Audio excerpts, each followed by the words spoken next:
Here's Johnny. You're gonna need a big approach.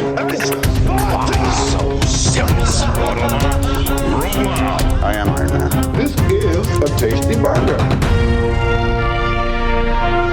Welcome to the InSession Film Podcast. Welcome to episode 176 for July 3rd, 2016, and happy 4th of July, everybody. I'm JD Duran. And I'm Brendan Cassidy, and nice work there, JD, by not saying these two words that are very painful to hear right now, and that's Independence and Day. So happy 4th of July indeed, yes. Yeah, if it was 1996, it might be at least a little bit more fun, but sure. This year, not so much. I'm starting to understand why that film did not come out on Independence Day. I don't know. It came out a week early, and after seeing that film, Why does it even exist? That's the better question. So why does it have to set up another one that doesn't even need to exist? I know, oh my gosh. Anyway, I will say it's good to be back after missing the last two main shows. I'm so glad to be here for this week's show. I gotta say though, Brennan, I saved this story for this show, even though I kind of wanted to tell it on this last week's extra film. But I had a wonderful vacation with my family. We went on a cruise and we stopped in Mexico and Jamaica and Haiti. It was a really gorgeous vacation, but my favorite part about it was actually on the ship. And I don't know if anyone listening has ever sailed with Royal Caribbean before, but we were on their ship Allure, and on that ship, there's actually a small ice skating rink, which I thought was hilarious. What? I've never really experienced that before. Yeah, I mean, I know about like in restaurants and movie theaters and like concert halls and stuff on ships, but an ice skating rink. An ice skating rink, which was really cool because not only did we get to ice skate out in the middle of the ocean, which was really cool, but they also had these really fantastic shows that you can go and see, and they had some really wonderful performers. Well, Royal Caribbean is also in bed with DreamWorks Animation. So on the ship, they had lots of DreamWorks characters and different fun events surrounding DreamWorks. Are you saying you saw Hiccup and Toothless? Is that what you're going to say? I saw an entire How to Train Your Dragon ice show. Holy crap. Was incredible. But here's the reason I wanted to bring this up on the show. We went to the show probably, I don't know, 8, 9 o'clock. It was past Sam's usual bedtime, but we took him to the show with us. And we kind of sat in the back, and in the back there's kind of like this like little bar setup, so you could have like these bar stools, and there's like this little table thing for you to put drinks on and stuff. Well, instead of putting drinks on the table, I just sat Sam in front of me so he could watch the show, and I just held him as the show was going on. And he loved it.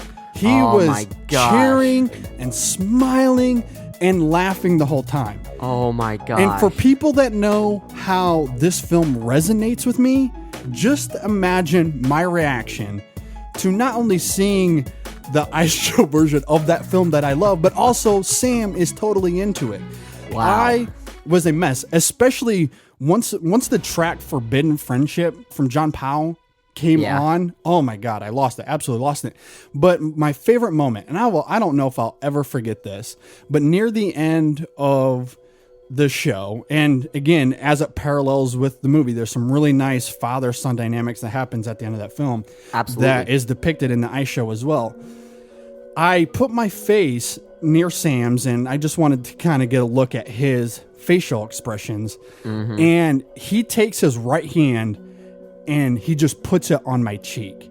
And it was the most intimate, joyful moment I have had yet since Sam was born. I was a mess. And then it was really neat because like 30 seconds later, I did the same thing, and he took his pacifier out of his mouth, and he just had the biggest smile. He just turned his head and smiled at me. And it was glorious. It took everything in me not to just pass out from being emotionally overwhelmed. Like it was. Oh my goodness. Incredible. Just an incredible moment. I'm practically crying for you right now myself, man. I'm serious. And normally I try and jump in and tell jokes about your stories and things. I can't do that now. I can't do that. That is absolutely breathtaking. And first off, it's not uncommon for myself to hear from other folks that have gone on cruises that their favorite aspect of a lot of cruises is spending time on the ship. So and that's not uncommon to hear. I've never heard it go to the lengths as what yours went through. But what you are saying, especially for me, knowing how much that the How to Train Your Dragon films do resonate with you, and they resonate with me personally, so I can absolutely relate to you with that as well.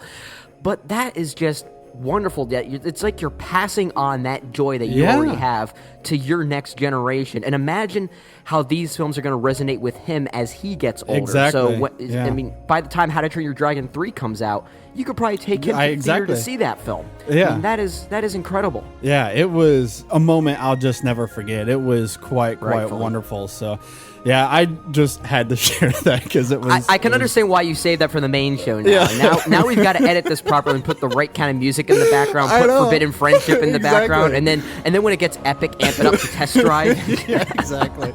Yeah. I know the music. Oh, quite wonderful. It certainly added to the experience. But yeah, it was quite wonderful. But before we bring on this week's guest, I also want to make a quick announcement real fast. Is that Brendan and I have landed our newest movie series that we are going to do. We had a really fun time talking about Andrei Tarkovsky earlier this year, and starting next week, we are doing a new series on French New Wave. Brendan, you have a list of the films we are doing, correct?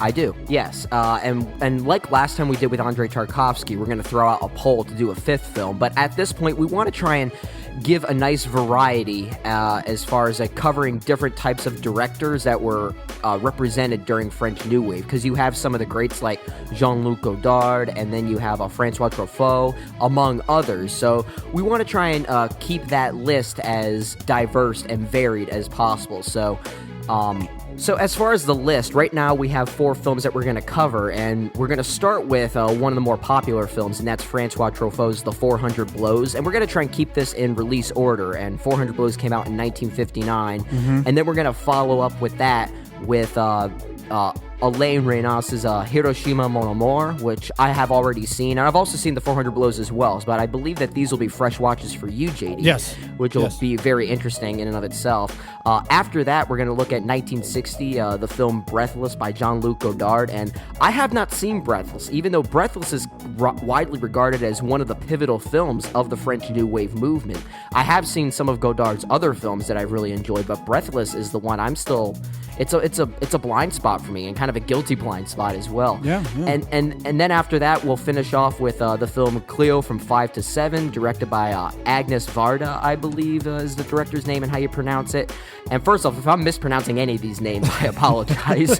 There'll be a lot of that throughout the series, I'm sure. There will definitely be a lot of that. But we'd like to throw out a fifth film in there as well. So very much like our Tarkovsky series, I think it's only fair to do that in the midst of a poll, which we'll do next week as well. Yeah, so I certainly look forward to catching up with some of those films and getting educated a little bit further on French New Wave. So definitely look forward to that in the next coming weeks.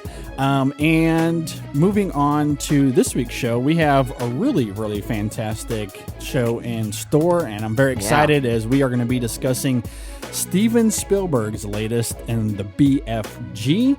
And for our top 3 this week, we are actually foregoing our usual top 3, and instead we're going to be talking about our top 5 movies of the year so far, which has been quite interesting. I've loved this year so far, and it's pretty crazy when you think about it that so far this year we've already had a film from the Coen brothers, Terrence Malick, Richard Linklater, Jeff Nichols, Shane Black. There's been some really good directors that have given us some wonderful films already this year so far. And we are not going to be discussing this alone, Brendan. I'm very excited about our guest this week. First time on the show. Joining us all the way from Australia is Andrew from the AB Film Review Podcast. Andrew, thanks for joining us. Well, thank you very much for having me. It kind of feels a bit like, I don't know, I've been huge fans of InSession Film for a long time, so it feels like I'm walking amongst, celebrities in a way. Well, we appreciate that. Don't make the chip on my shoulder get bigger than it already is. Well, we are glad that you are here. We're fans of your guys' show as well, and we got a lot in store for this week, and we're certainly glad that you are going to be a part of it, Andrew. So, thank you very much. Yeah. All right, guys. Well, without further ado, I'm excited to talk about the BFG, so let's get into it. And here we go.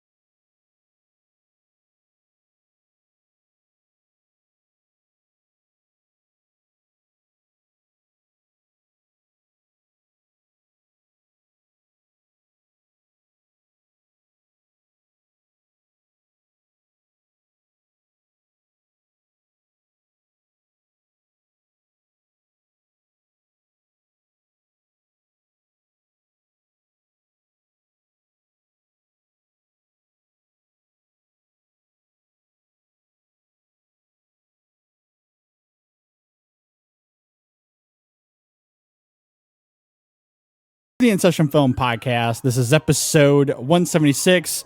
Brendan, and then there would be a great rumpledumpus, wouldn't there? And all the human beings would be rummaging and whiffling for a giant and what you saw and getting wildly excited. And then they'd be locking me in a cage to be looked at with all the squiggling hippo dumplings, crocodile dillies, and jiffle-raffs. What the f*** did you just say? But why did you bring me here? Why did you take me? Well, I had to take you. Because the first thing you'd be doing, you'd be scuttling around and yodeling the news that you were actually seeing a giant.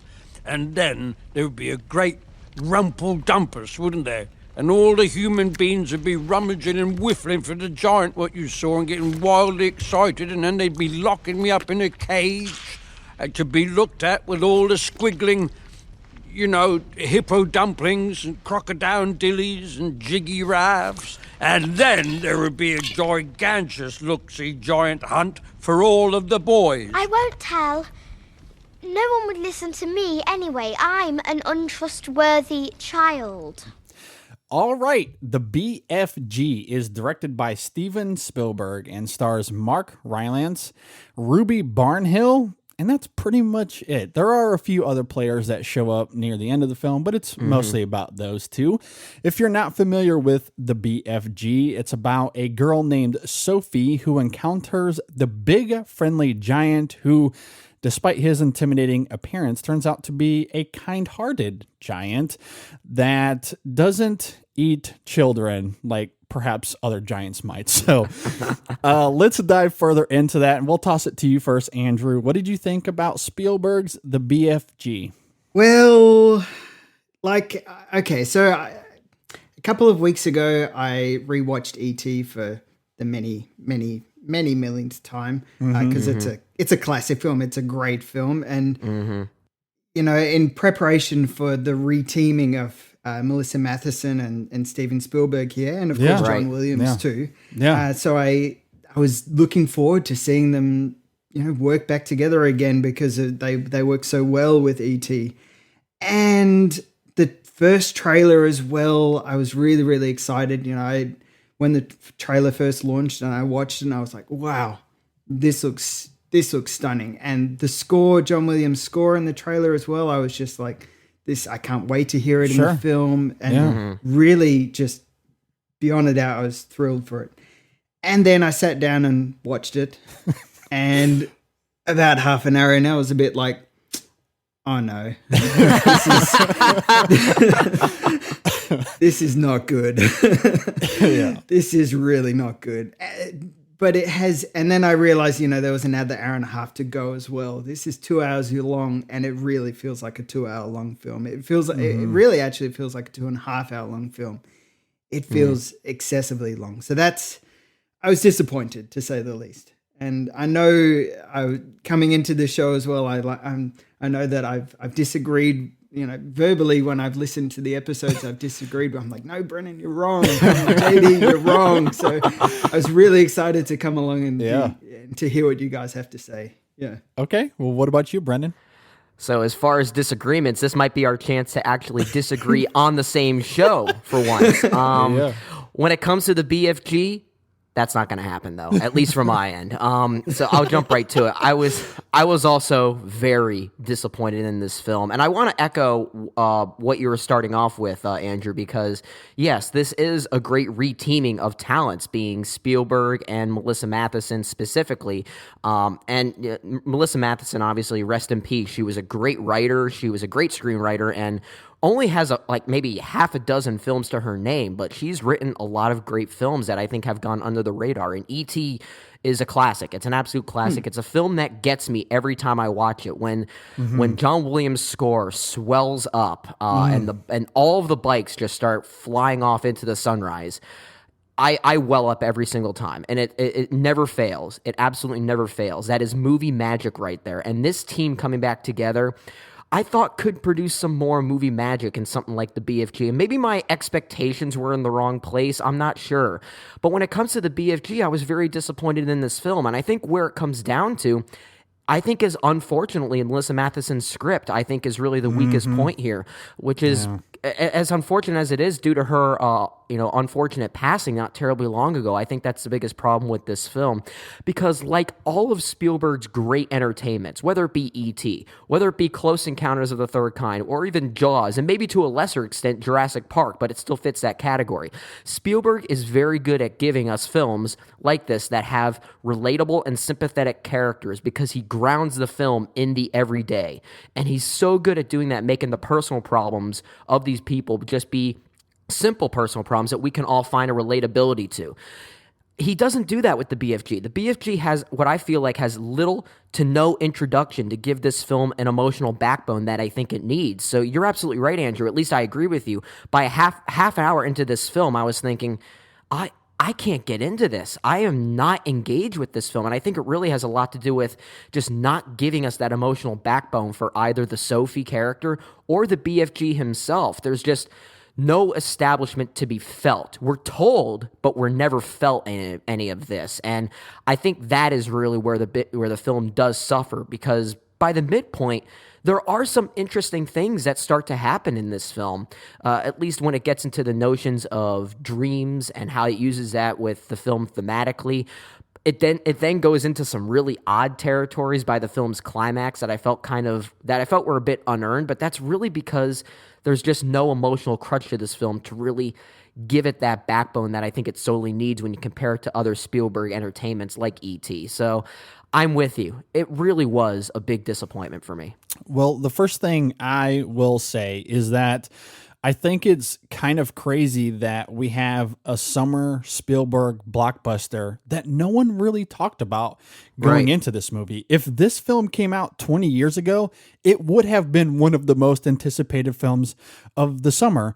And perhaps it's because the BFG is coming off of the heels of Bridge of Spies and Lincoln and Warhorse, which are more weighty, serious, and dramatic and emotional films. Or maybe the marketing for this film got lost in the shuffle with all of the superhero craze that we have nowadays. I don't know, but I'm surprised that this film didn't get more attention beforehand, especially because this is Spielberg reteaming with the E.T. writer Melissa Mathison, as you guys are talking about. And I'm not familiar with the source material here by Roald Dahl, but this is fantasy and adventure, and that is some of Spielberg's best work. E.T. and Indiana Jones and Close Encounters, when he is in the world of fantasy and adventure and sci-fi, and he's able to let his imagination run wild, he has transcended cinema.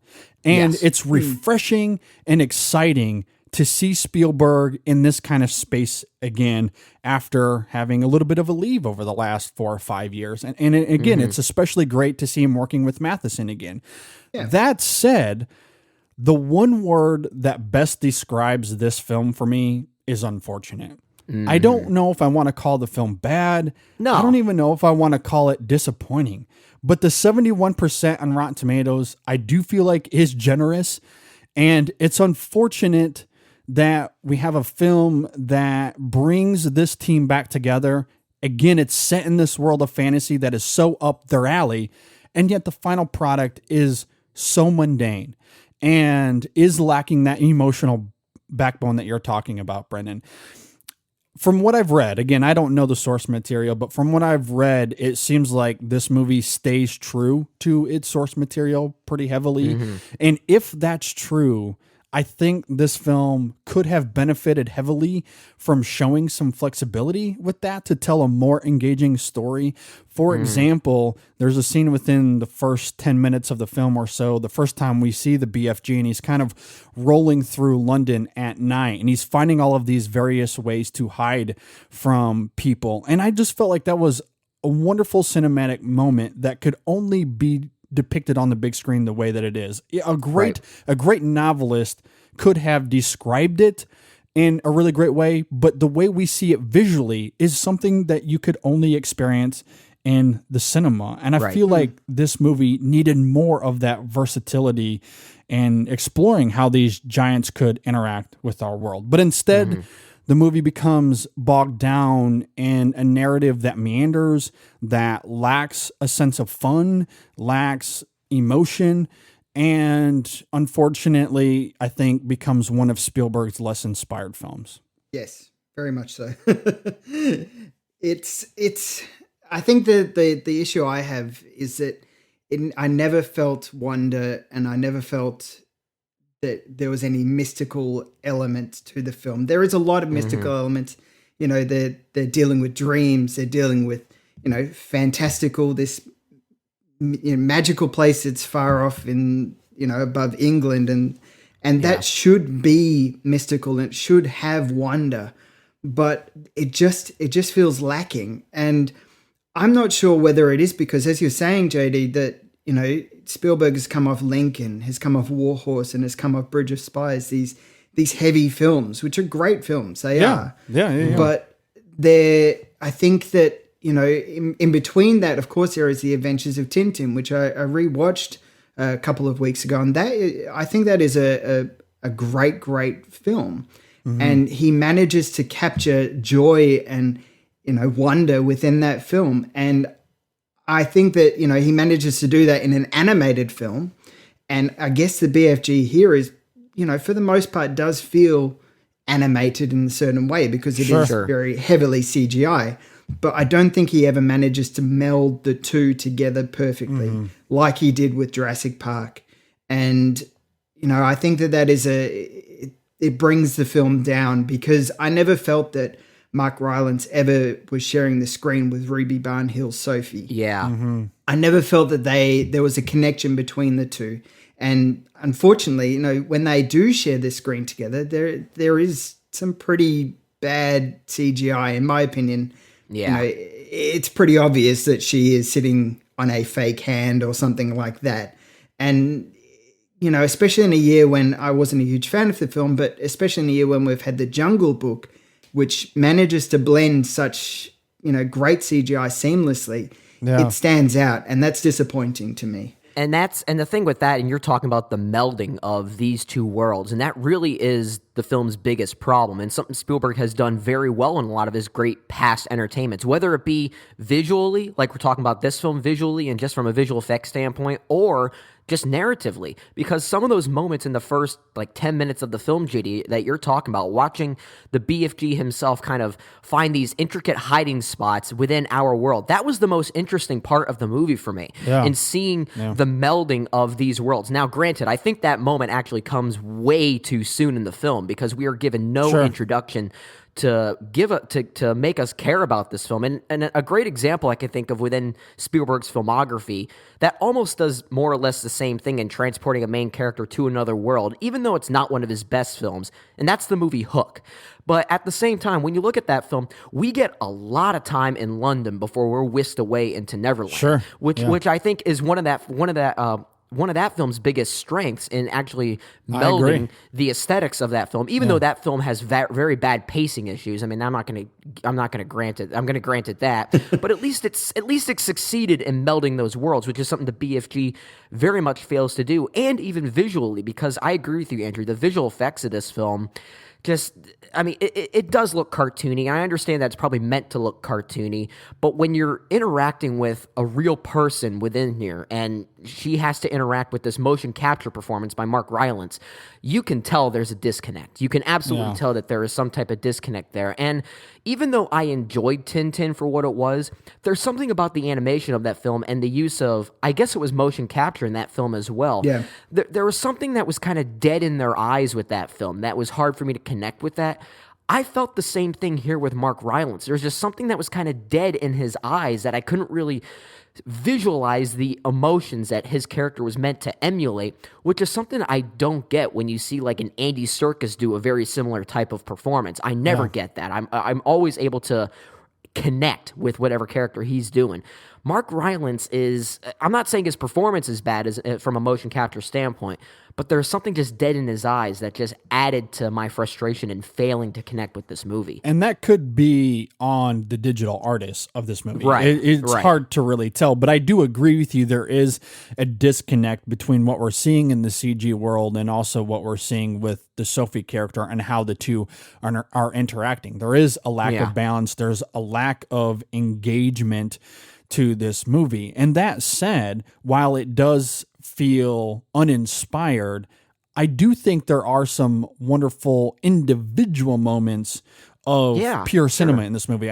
We talked about the scene where BFG is strolling through London at night, but I really enjoy, at least aesthetically and visually, the scene where BFG is showing Sophie how to catch dreams.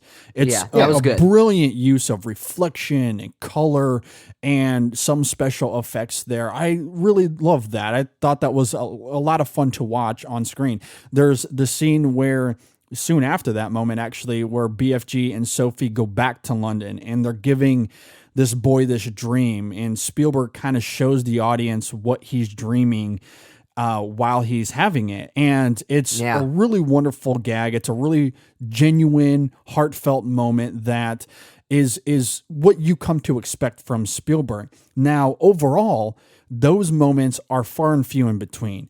There's something about how Spielberg paces this film. You're talking about the pacing in Hook, Brendan. I think the pacing of this film is rather awful. And I'm okay with slow and methodical, but you have to engage the audience in the middle of that. Otherwise, it's just going to become mundane. And unfortunately, this is just mundane. And Spielberg extends scenes that don't need to be extended. And it stifles and they ramble the film on heavily. and on, too. Exactly. Especially in the second half of the movie. It takes some rather odd turns. But despite that, though, there are some great moments here of good directing that I at least want to highlight, because I feel like it's so easy to get caught up in the messiness of this film, and it certainly is. Sure. But Spielberg does take advantage of this story being a film, and I think that's at least worth noting still. Yeah, I mean, by the sounds of it, you guys didn't seem to enjoy the second half as much as I did, because I think that the second half, certainly in the last, third of the film, it really came to its own, and it sounds like we are being harsh on it, but I think we may all agree that this isn't a terrible film.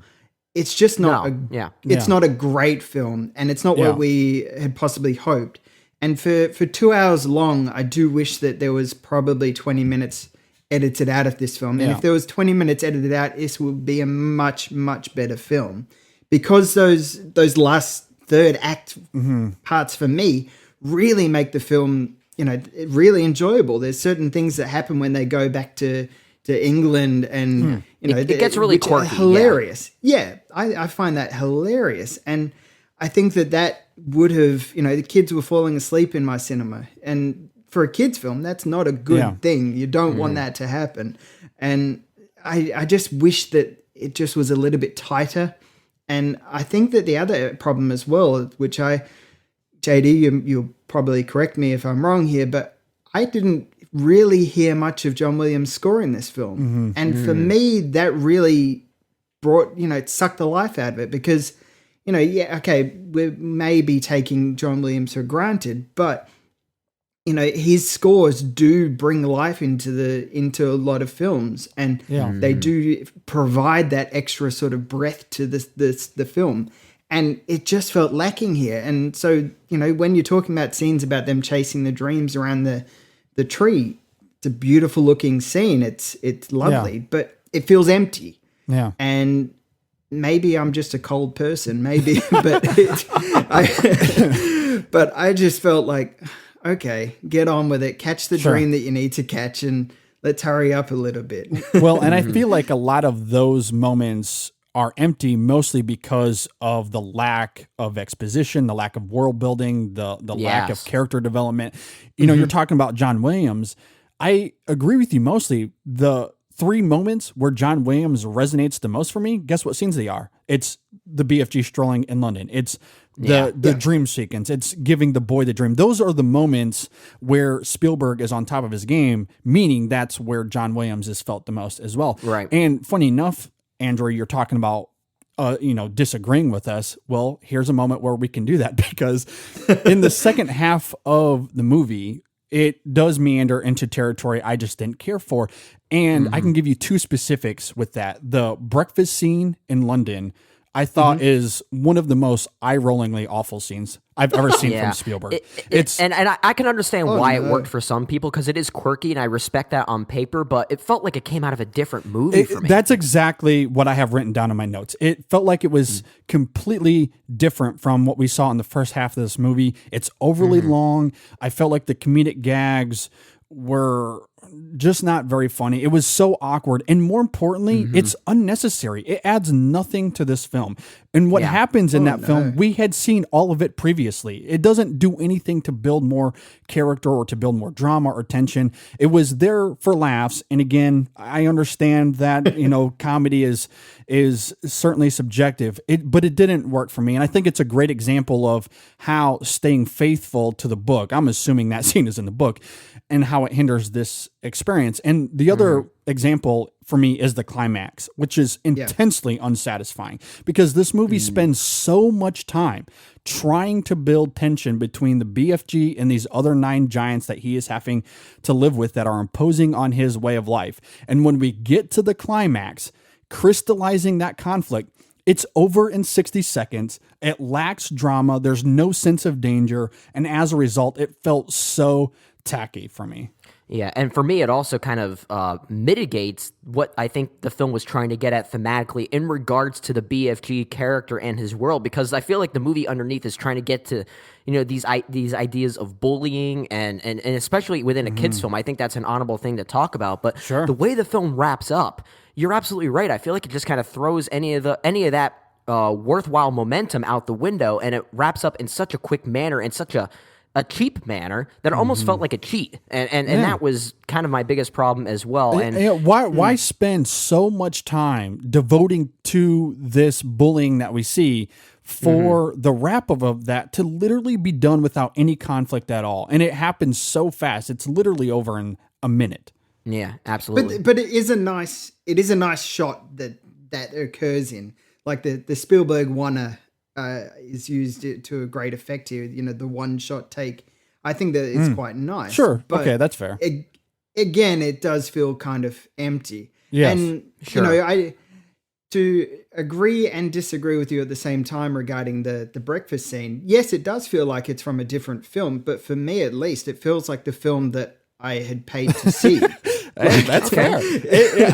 That's a good point, because I guess if the whole film was like that, maybe I would have been on board with you. But because it felt so out of place given everything else, and I think it also, for me at least, I probably would have been able to buy into that moment if I still cared about these characters, because I feel like everything really boils down to that first 30 minutes of this film and just failing to give it that emotional backbone and engaging me from a character standpoint. And I think if the movie had been able to do that and maybe spent more time in the intro, tightened up some of those really elongated and unnecessarily long sequences in the film's like midpoint, and then we got to that ending, I think I could have been more on your side, Andrew. And it's more about that than anything. Yeah. Well, let's continue this conversation in final thoughts for the sake of time, and we'll toss it back to you, Andrew. So any other final thoughts? Maybe you want to jump off of what Brennan was just saying, and also what grade would you give the BFG?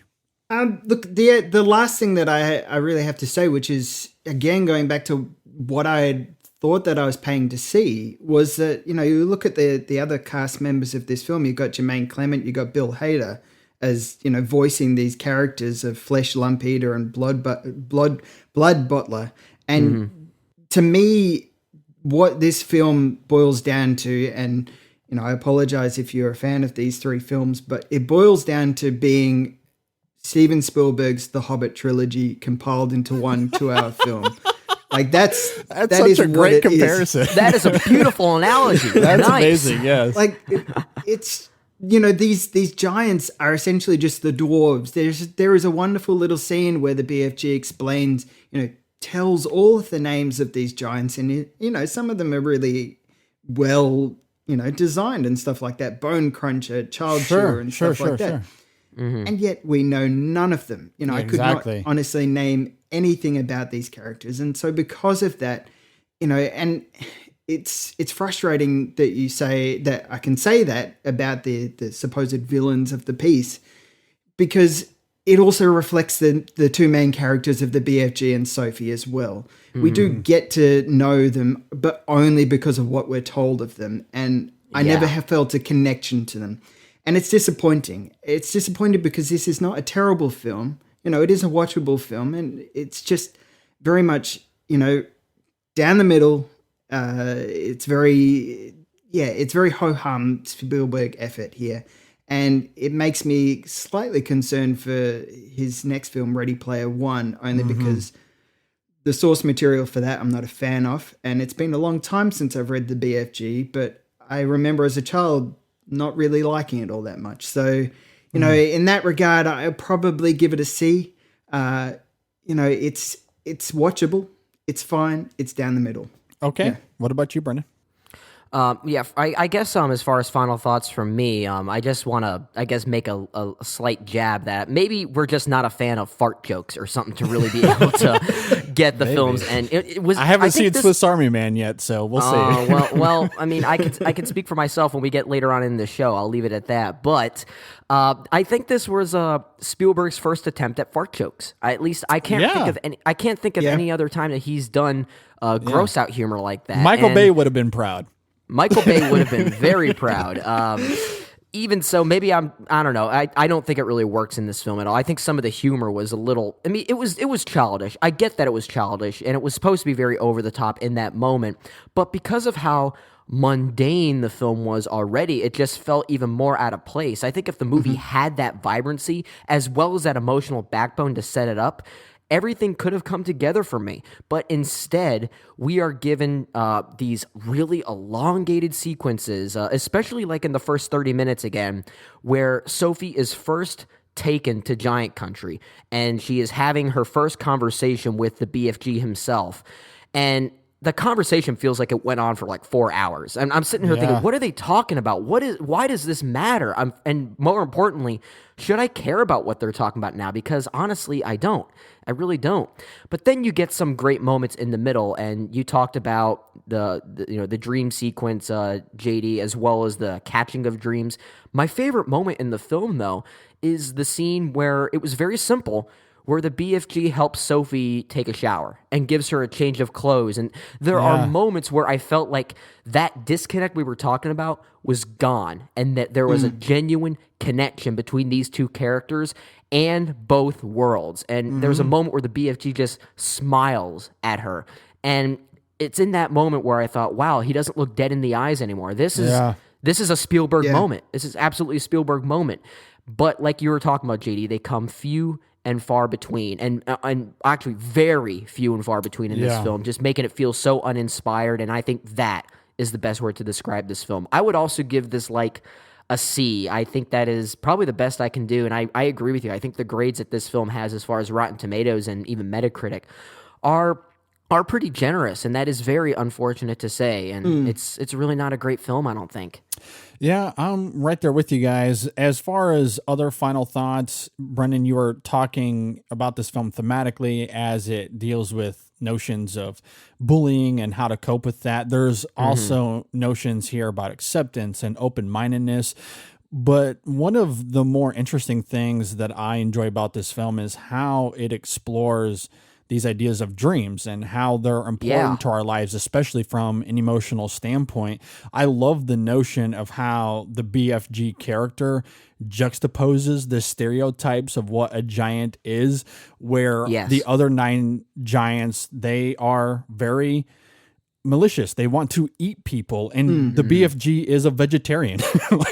That's hilarious. And he's also there's more they could have done with that, though. Yeah, I completely agree. And I like the idea that he's a dream catcher. And not only that, but he goes a step further and he wants to give people good dreams. Like, he risked being identified in London because he wants to give people hope, essentially. And I feel like that is an affable idea, and I find that really fascinating. But like you just said, we don't get enough exploration of that. And I would have loved for Spielberg and perhaps Matheson to kind of deviate from the source material a little bit and dive further into that, or at least give us more of it, because I thought that was really interesting.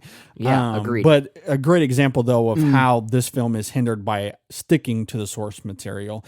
As far as other final thoughts, I guess kind of jumping off of that, is there's a thread in this movie about a boy that the BFG previously had as well that we almost know nothing about. They touch on it in this movie, but there's very little exposition and there's very little exploration, yet they use it for an emotional punch later on in the film that is, again, laughably bad. It just doesn't really work, and I wish they would have gone further into that, because I think that's also a really interesting idea. But it's a great example of how this script, as you were saying, Brennan, it's probably the worst part of this film, unfortunately, and why I would use the word unfortunate to describe this movie, because I love this team putting this together. I mean, E.T. is one of my favorite films from my childhood.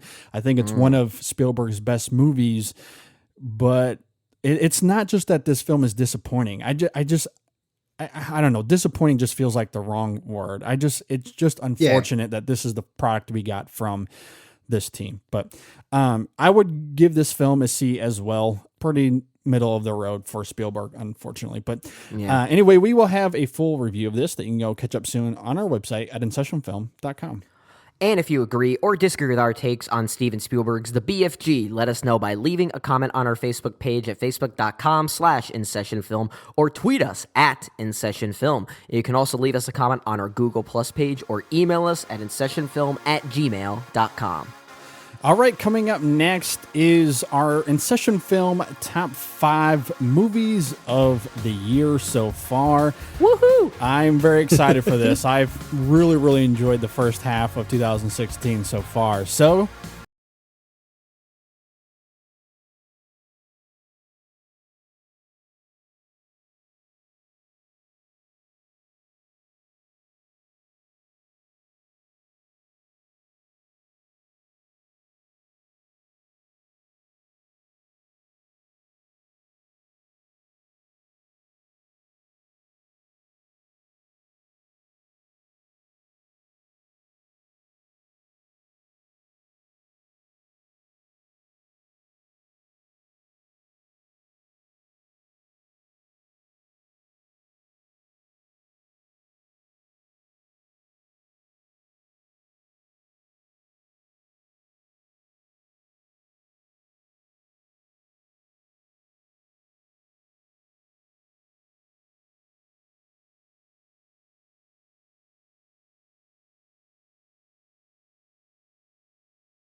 Review Podcast at blueprintreview.co.uk.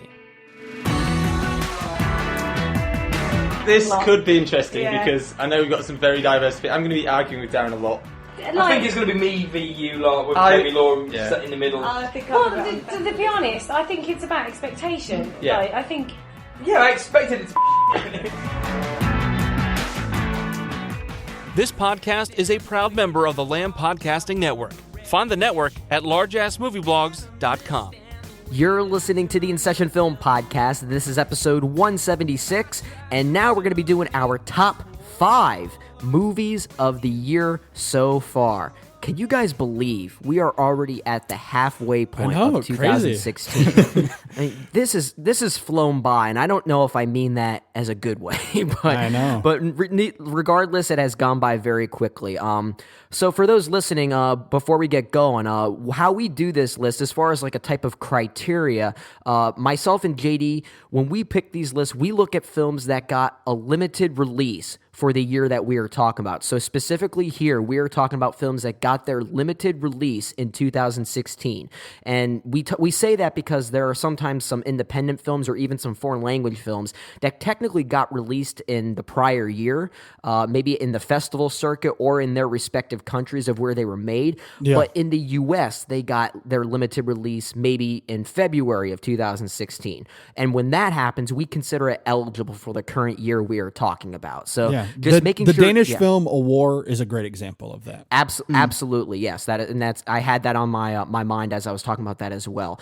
Before we get going, though, I just want to share a quick story because JD, obviously, we wanted to prepare up front so we can make sure that we talk about these our picks as smoothly as possible, and we decided to make that kind of fun by guessing each other's top 5 on this show, and. Needless to say, the text that I got from you when I tried guessing yours was, wow, that was just scary. And I almost reciprocated the same thing back when you did the same for trying to guess my list. So basically, I want to tell this story because it's just further proof as to how telepathic apparently you and I are. It is scary how we're able to know each other that well and can guess each other's top 5. Which is even more ironic because, as we'll find out later on in the show, our lists are not 100% the same. We've got quite a few differences that'll be represented. Maybe our top 10s would be more similar just as far as the order might switch, but the top 5 themselves are a bit varied, which is also very fun. But the fact that we were able to guess them pretty correctly is pretty awesome. I know. So, tooting our own horn. Anyway, let's get right to it, though. So I'll toss it to you first, Andrew. What do you have as your number 5 pick for film of 2016?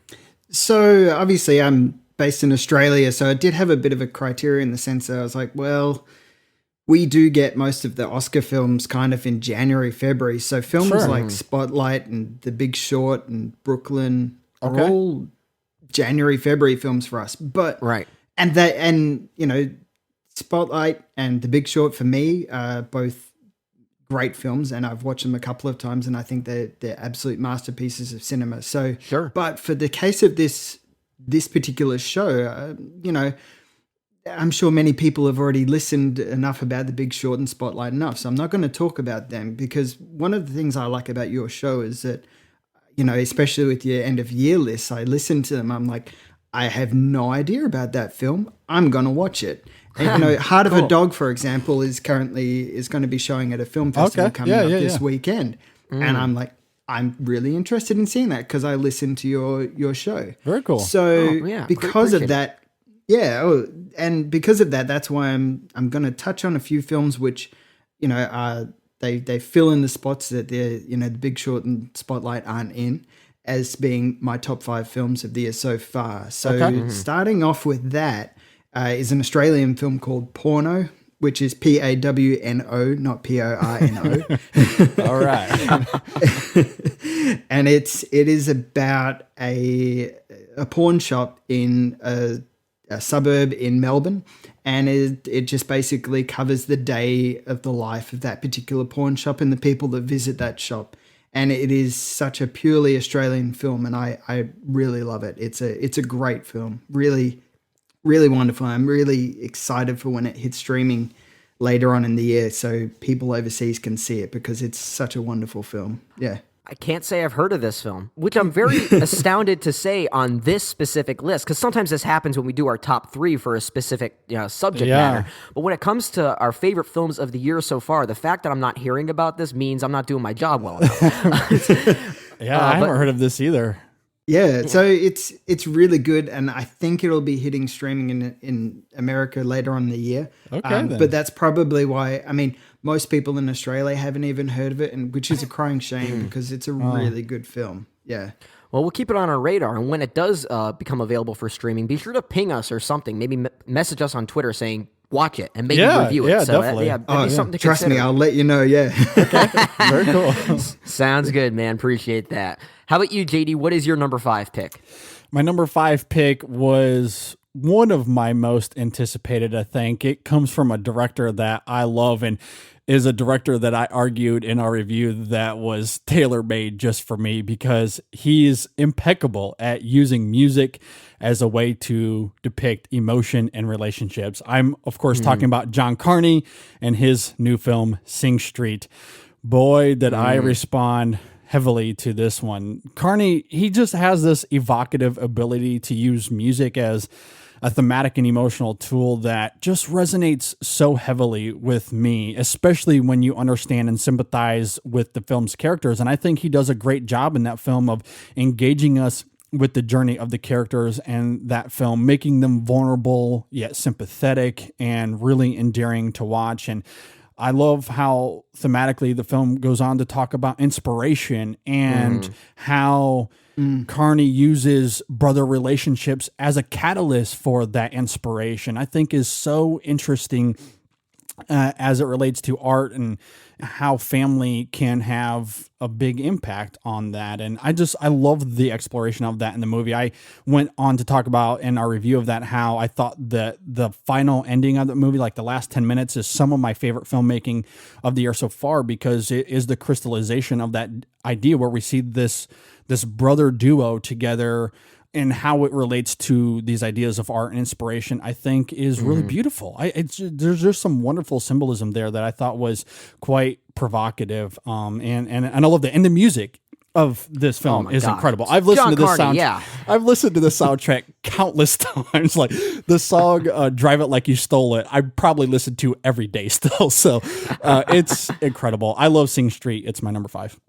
That hasn't even got a release here in Australia, so I'm really looking forward to seeing it if it ever arrives down here. It may be a 2017 film for me, so I'm glad to hear that you really enjoy it because I'm looking forward to seeing it. Yeah, it's very good. Yeah, and all I'll say is, JD, I agree with you. That's all I'll say.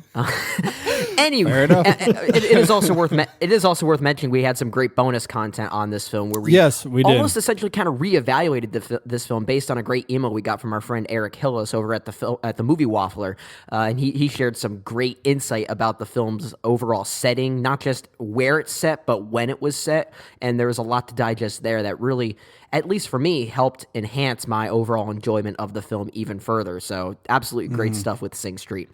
For my number 5 pick, I'm not going to spend a lot of time talking about this film, and mostly because, JD, I don't even think you've seen it yet, and we have it planned to be our next extra film review. So we haven't even reviewed it yet as far as when we're recording this show.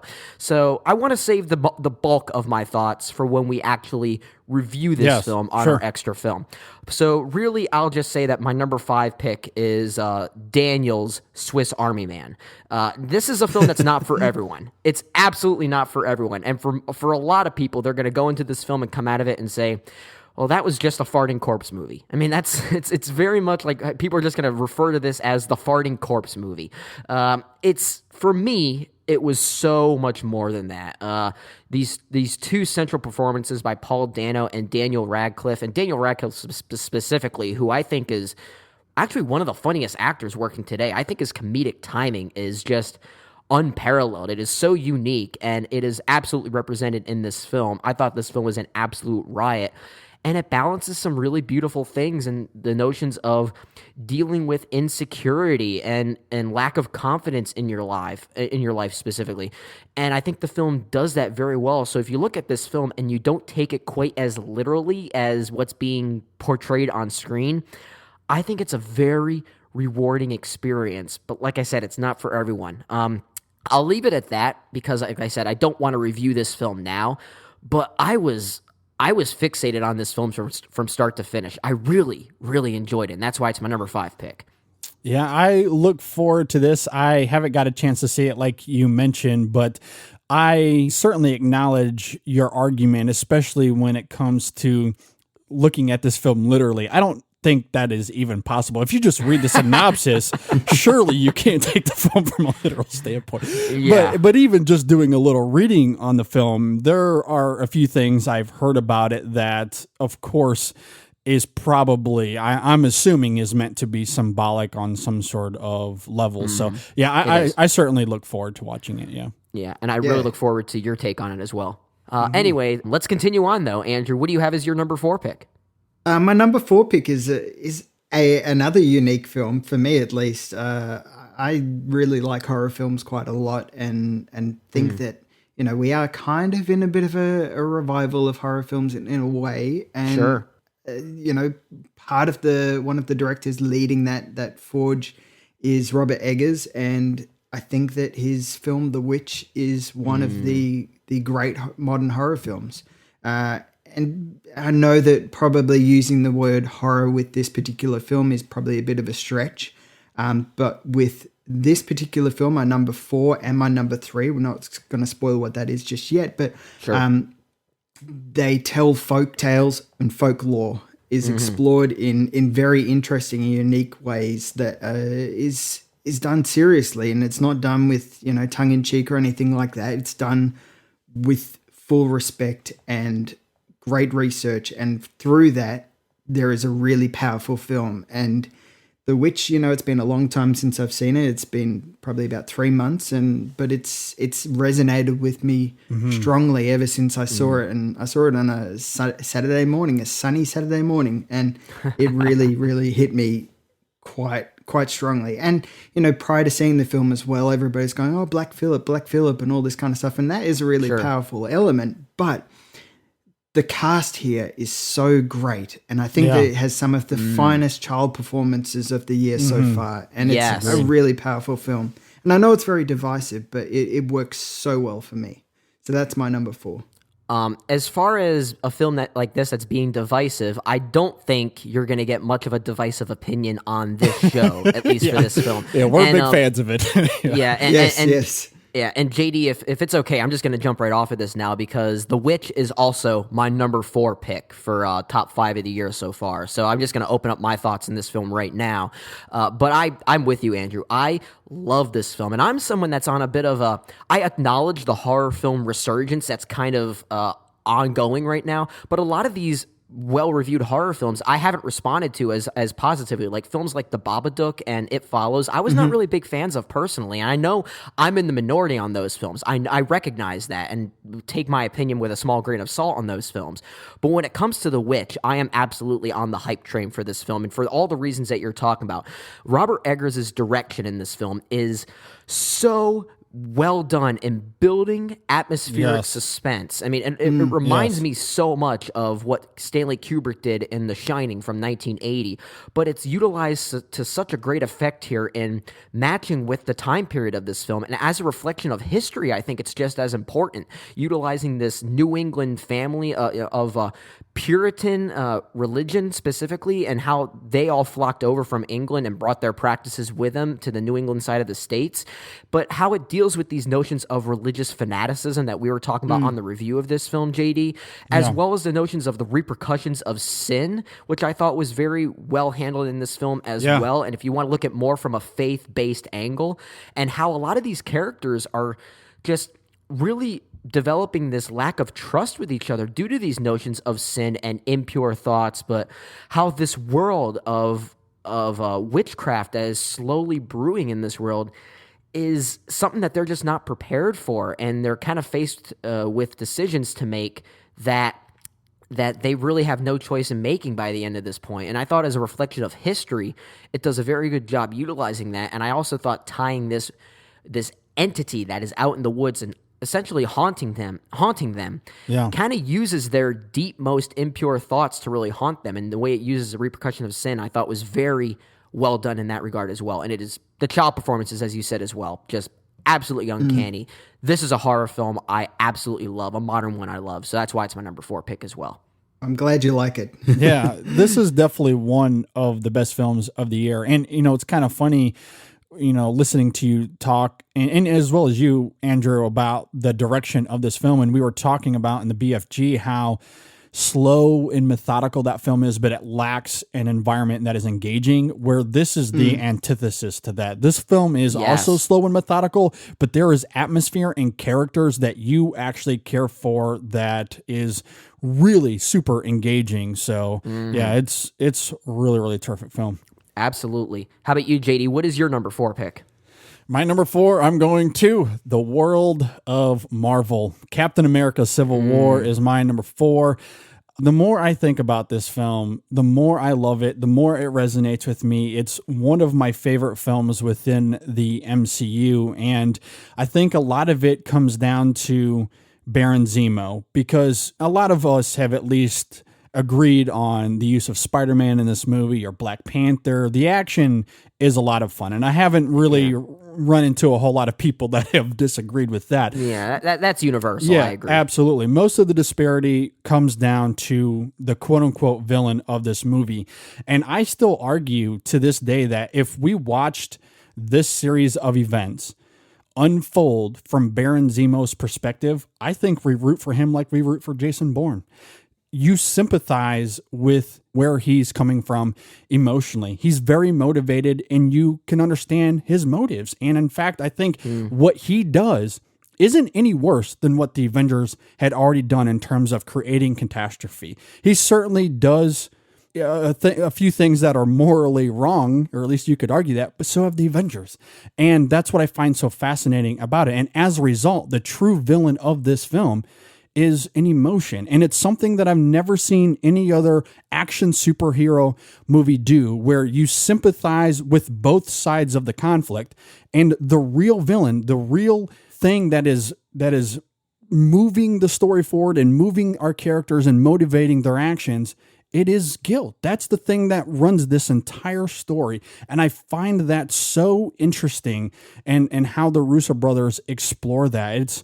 It's just brilliant, I think. On top of the amazing and fun characters and all the action, all of that is glorious. But underneath all of that, I think, is the true brilliance of this film. And I just cannot get over that. I think it's absolutely immaculate directing and writing and storytelling. And as a result, this is certainly one of my favorite films of the MCU and of the year so far. It makes my number 4.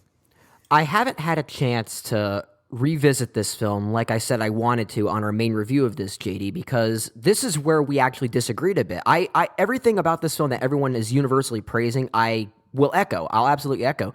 The stuff about Baron Zemo is where I found a major disconnect for me with this film. And even though I haven't seen it again, the more I think about it, the more I still feel like I am in that same camp as feeling that disconnect. But I do want to give it another revisit, because I feel like I'm one of the few that will say I really like this film, but I didn't love it like most people. And I feel bad saying that. I feel like I'm just reiterating the news of someone's death by just saying those words about this film.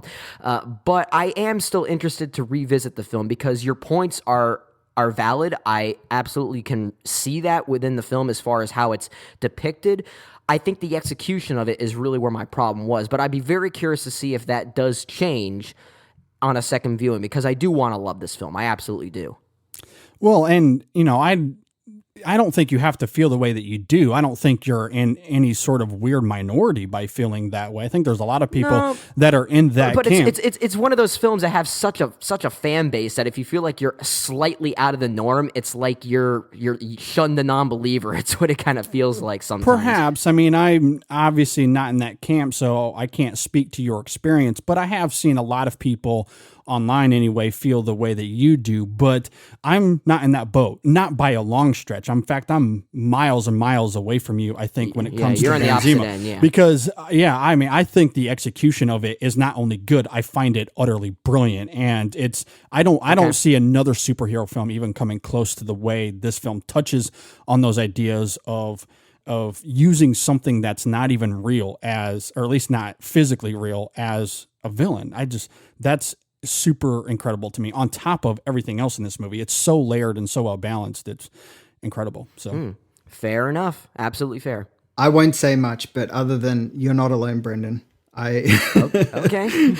Yeah, I'm not a huge comic book fan, but I actually did enjoy Civil War quite a bit. But yeah, I do agree with what you're saying with this particular film. So I am one of those. I'm in the minority of the. They're making more of these damn things. Oh well. Sorry, JD. Hey, that's okay. I mean, I'm on the minority here, messing. but there's a lot of people that feel the way I do as well. I know. So. Absolutely. I'm just messing with you. Yes. Anyway, like I said, I'd still be willing to give this one another shot because there are a lot of great elements of this film that we're not going to spend time talking about now. Baron Zemo's the best. Okay, fair enough. Since I already did speak to my number 4 being The Witch, let's keep going though. So Andrew, what do you have as your number 3 film? So my number 3 film, I only actually watched like last weekend, and I am really, really, really, really, really annoyed that it's not getting a wider release or is more easy to watch, because even though it is 2 hours and 40 minutes long, I would kill to just sit down and rewatch this film again and again and again, because it is that good. And going back to what I was saying about The Witch being sort of a great revival piece of horror, it does a fantastic job, and I echo everything that you said about it regarding religion and all that within it, and it does a fantastic job. However, for me, the film that I think is an absolute masterpiece of foreign language cinema is The Wailing, and it is a stunning horror film that I think it was one of the films that was nominated for something at Cannes Film Festival this year. Unfortunately, didn't win anything, but it is such a powerful film, and it is the way it manages to use tone. It flips from being a dark comedy to a mystery to being a pure horror. Is stunning. And essentially this is kind of like an Eastern version of The Exorcist in a way, and it works so well. And it's a really powerful film, and it also, just like The Witch, looks at the way that people see religion and the way people deal with their history and folklore. And in the sense that, a lot of the people are told within this film that there is a demonic presence around, and yet they're more willing to believe the fact that it might be a case of spoiled mushrooms that is causing these terrible events to occur. And so because of that, it kind of feels like a new generation of people rejecting religion or rejecting their past, or simply not even just rejecting it, but just forgetting their past. And, it's a really powerful film, and I think it is. I hope that it gets a streaming release soon and everywhere, basically, because I think that people who like challenging cinema or like foreign language cinema will really love it. And it really resonated with me because it crept over me really. I didn't expect it to hit me the way it did, and it's a powerful masterpiece of horror cinema. So that's my number 3, The Wailing. Your description has absolutely sold me already. I'm already interested in seeing this, and kind of like, but unlike your number 5 pick, I have at least heard of this film. I don't know a whole lot about it, but I feel like I know a little bit more about it now, and I know that it was one of those films that was circulating around from the Cannes Film Festival and did get some pretty good. I did see some of the early reviews from it that have been very favorable for it. And this is a Japanese film, I believe. Is that correct? Or at least I know it comes from at least around that region in Asia. I'm not 100% sure. But I think it's Korean. Yeah, Korean. Okay. Okay, fair enough. And it in my experience of Korean horror films, they're usually good at the very least, and I've enjoyed a lot of them that I've seen so far. So I'd be very interested in seeing this one. I think this is another one, JD, that we've got to keep on our radars, especially when it does get a release at some point. This could be a next year film for us, since it was just circulating at this year's Cannes Film Festival, I think. Yeah. Yeah, I'm looking forward to it as well, and I also enjoyed your description. And additionally to that, when it comes to horror this year, I'm having a pretty good year overall. And it's usually a genre that doesn't speak to me, but this year has been quite different. Hopefully this film adds to that. Absolutely. I think it may, based on how well it sounds like it's been received so far. Let's continue on, though. How about you, JD? What do you have as your number 3 pick? Well, for my number 3, I'm going to a film that is very polarizing as well. I feel like people either love this film or it's just not for them, and that's fair enough. But I adored every second of this movie. My number 3 is The Lobster from director Yorgos Lanthimos. I love this film. It was highly anticipated coming into this year, mostly because it's been on people's radars for like the last 2 or 3 years. Yeah. People have been looking forward to this, and it did not disappoint in any way for me. I laughed all the way through, but also felt its odd and weird optimism that you do see throughout. I love the commentary the film has on relationships, especially in the first half of the movie. It's quite hilarious when we see this hotel promoting singles to find couples, and how it's done with a lot of this anti-marriage satire, like what we see with these hotel skits, and the idea of introducing kids into a marriage when things aren't going well, like that'll make things better. I just love all of that. And I love how the film flips that coin when we get to the second half of the film and we see this loner group who is not promoting romantic relationships. In fact, there's severe punishment for even flirting. And I love the exploration of that, and where that goes with our lead characters is quite fantastic. And I love the irony that while, people are hailing this film as the most original film in years, and in a lot of ways it certainly is, but I find it ironic because thematically it tackles the oldest notions known to man when it comes to human connection and our instinctual and visceral yearning to connect to a person, and what that means, and what we see in this film between David and the other characters he runs into. It's quite fascinating and one of the best experiences I've had in film in quite some time. So yeah, I love this film. We went into it pretty heavily in our review of the show. So if you want to hear more, you can certainly go and give that a listen. But yeah, easily one of my favorite films of the year. It's my number 3. I'm so happy to hear that. It was my number 11. It came out in Australia in November last year. So it was my number 11 film for 2015. Nice. And when I heard your review, I was like, yes. I did hear some people who, namely Mike from War Machine versus Warhorse, who wasn't such a big fan. I was like, you heathen. I know. We still love Mike, though. Yeah, we do. I love him, but yeah.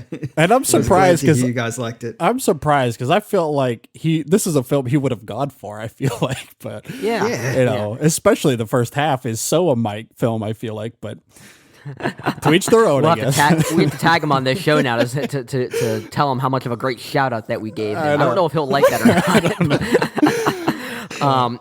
The only thing I'll echo is, when we did a great review of this on our extra film where we really dug deep into it, and all three of us, myself, you, JD, as well as Maddie Neggs, had a lot of great to offer. And we even disagreed on some of our interpretations of the film's climax, but it's so great that it's one of those films that it really resonates with you differently depending on where you are at your life and what you personally strive for, what you can personally relate to in many ways. That's what I find so appreciative about this film, and why I think it resonates with so many people is because of what you're saying. Its execution is very abstract and very unique, but deep down, it's a very relatable film thematically. It's tackling something that all of us, whether we want to or not, can relate to, and that's what I think is the best thing about this film. And I will agree with you, it's a masterful film. It just missed my top 5. I'll just come out and say that right now. It is in my top 10 of the year so far. I mean, that is no question. But it just missed my top 5 for me personally, and it kind of kills me to say that because I do love this film.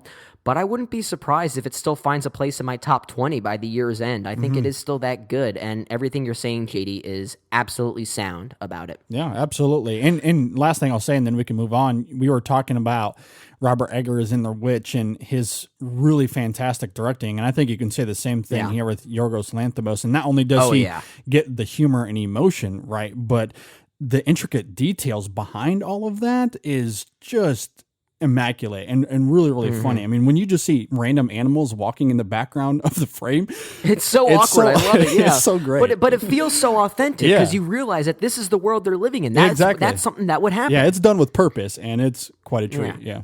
Absolutely. It's very deliberate, and it's very rightfully so being deliberate. Great film. Absolutely great film. For my number 3, before I get to my number 3, here's a quick introduction. Sometimes there comes a time when you're reviewing a film, and sometimes on your initial thoughts of a certain film, you might not be as personally correct in your interpretation of that film, or maybe your joy or lack of joy for a certain film. Sometimes as you think about a film or see it again or reevaluate it in a certain way, you come to a different opinion. Sometimes a film grows for you, sometimes it lessens for you.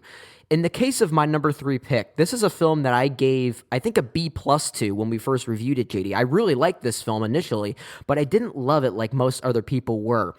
And then we got a very intricate email from our friend Eric Hillis over at the Movie Waffler, describing the historical backdrop and all the purpose behind John Carney's Sing Street. And instantly, my thoughts of this film just skyrocketed even higher than before, and I have come to reevaluate this film to the point that Sing Street is now my number 3 pick. And I did not think I was going to say that. I did not even think this film was going to be in my top 10 by this point of the year, and now it is sitting at my number 3 pick.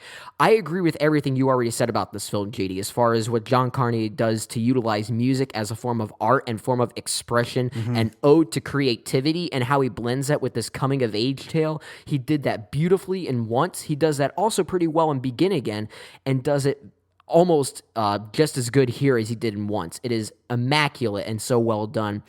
But going back to what Eric taught us about this film, because he is from Dublin and understands the historical backdrop of this film was set in the 80s for a reason, and in Dublin for a reason, and everything about the film historically, I think, is just as important to everything about the film artistically.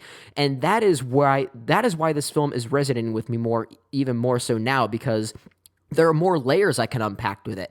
The power of this film and the emotional blow that this film has feels more earned for me when looking at it through that historical lens, whether that be the parents' divorce and the fact they still have to live together because divorce was illegal by this time.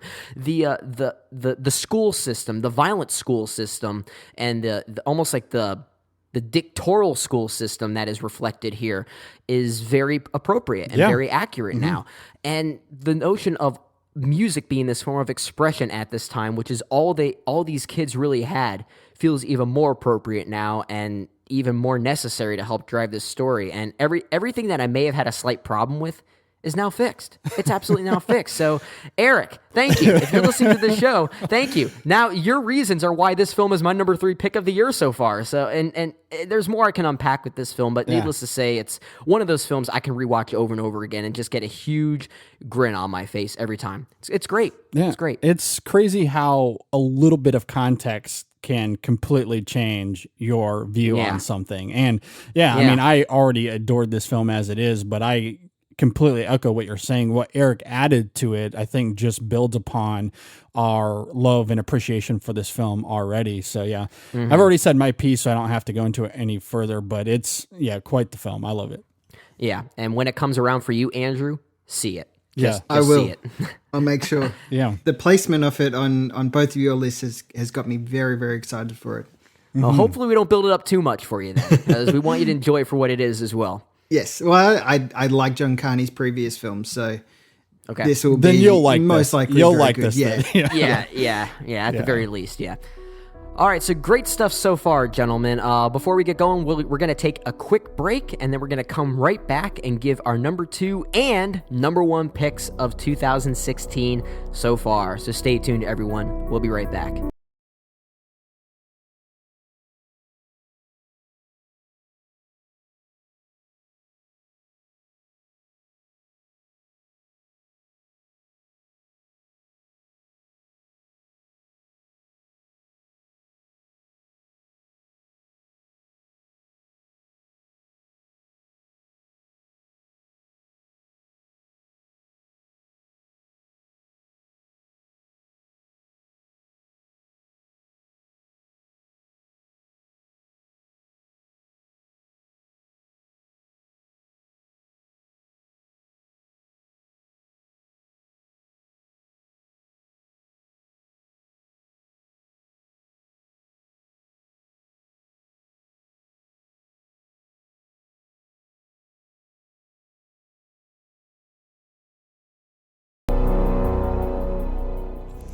Hey guys, just want to pause here for a quick second to say a huge thank you to everybody that is supporting the show. We really can't do this without you guys. It really does go a long way. And one way that you can help us out is by checking out our fresh and awesome bonus content.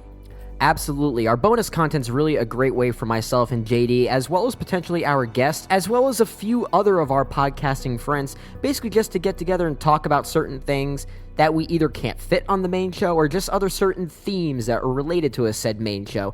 It allows us to just keep talking more and more, because who doesn't love to hear us talk? Exactly. I mean, seriously. And bonus content's very appropriate for multiple reasons this time around. One, we also been talking about our top 5 favorite films of the year so far. One of those films might end up being John Carney's Sing Street, and we had some great bonus content with our friend Eric Hillis reiterating the reasons why that film is actually even better than we initially said it was. But we also have some other great fresh bonus content on the way with our friend Andrew from the AB Film Review from this show. And he and JD had a very good argument against 2 films you wouldn't normally think to argue about. Being Warcraft and Teenage Mutant Ninja Turtles Out of the Shadows. Exactly. I mean, what? Really? I know. It seems unnecessary, but it's going to be a lot of fun. Absolutely. So be sure to look out for that. And for those that have been checking out our bonus content and helping us out in that regard, we absolutely appreciate it. We really do. Yes, and if you want to go and check out that bonus content that we are going to do with Andrew, as well as all the other ones that Brennan was talking about, just go to our website at InSessionFilm.com. There you'll see the bonus content tab there in our main menu, and once you click on that, you'll see all of the options that we do have available there for you. They actually are free to listen to, but we do encourage and appreciate a small donation of 99 cents, and you'll see the PayPal button right there where you can do that. And if you want to help us out in other ways, maybe bonus content isn't for you, but we do have other options available. Just go to InSessionFilm.com/donate, and there you'll see other ways that you can help us out. And maybe just subscribing to the show on iTunes or Stitcher is the way that you like to help us, or just following us on social media. No matter what you do, whether it is supporting us with bonus content or just liking us on Facebook, we really do appreciate.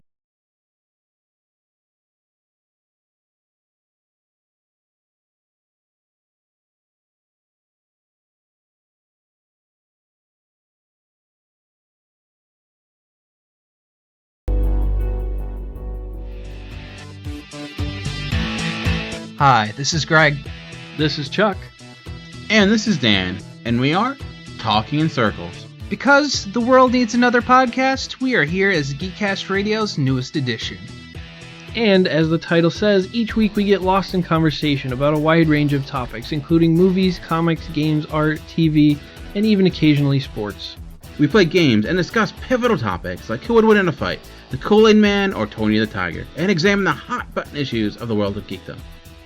We keep things fresh by taking timeless topics in new directions. We are simply 3 friends having a fun time talking about life's most fascinating foibles. Stay connected with us every Tuesday on iTunes or at geekcastradio.com. You're listening to the InSession Film Podcast, now syndicated on geekcastradio.com. You're listening to the InSession Film Podcast. This is episode 176, and now we're going to be concluding our top 5 films of the year so far. We've already given our numbers 5, 4, and 3 picks. Now we just have to do our number 2 and number 1. Before we get going to our nitty-gritties, though, let's quickly recap. Andrew, what do you have as your numbers 5, 4, and 3 picks? So my numbers 5, 4, and 3, the Australian film Porno, that's once again Pawno, not Poino. So that's my number 5. My number 4 is Robert Eggers' The Witch, and my number 3 is The Wailing. All right. How about you, JD? At number 5, I have John Carney's Sing Street. At number 4, Brendan is wrong, and Baron Zemo is awesome in Captain America Civil War. And at number 3, I have The Lobster from director Yorgos Lanthimos.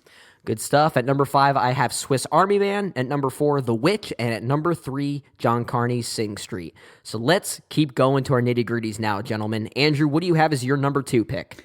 Look, I am obviously a big fan of Australian cinema, but I'm also a huge fan of documentaries. So when I heard that the documentary, Jennifer Peetham's documentary Sherpa, was actually properly getting a release in Australia, a cinematic release, I was beside myself because I'd already heard great things about it. It was nominated for a BAFTA Film Award. It's been nominated for a bunch of other documentary awards this year alone. And then I sat down and watched the film and was stunned. This is a documentary about, as the title suggests, Sherpas. It is about the people who essentially carry the rich people, or not even rich people, but the people who can afford to climb Mount Everest. This is their story about the people who carry their luggage, who help them get to the peak of Everest, of Mount Everest.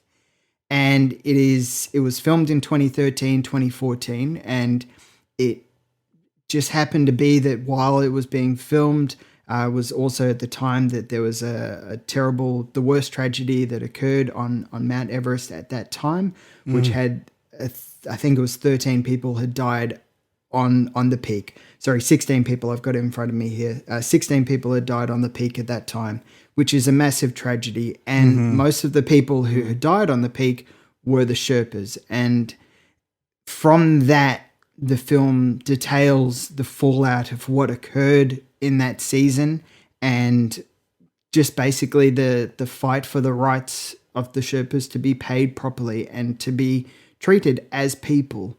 And this is a really powerful documentary, and not just because it is stunningly shot. It's shot with a lot of GoPro footage and footage from Sherpas helmets and stuff like that. So it looks fantastic, and it's sad in a way that it didn't get a cinematic release in America, because this is a film that really looks stunning on the big screen. But if you've got a nice home theater set up, I'm sure it'll look just as good. And it is streaming on Amazon Prime, by the way, as well.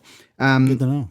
Yeah, and it is a really powerful film, because it not only talks about, Sherpas and who they are, but it talks about, what it means to be at the center of a huge cultural site and a huge tourist location as well.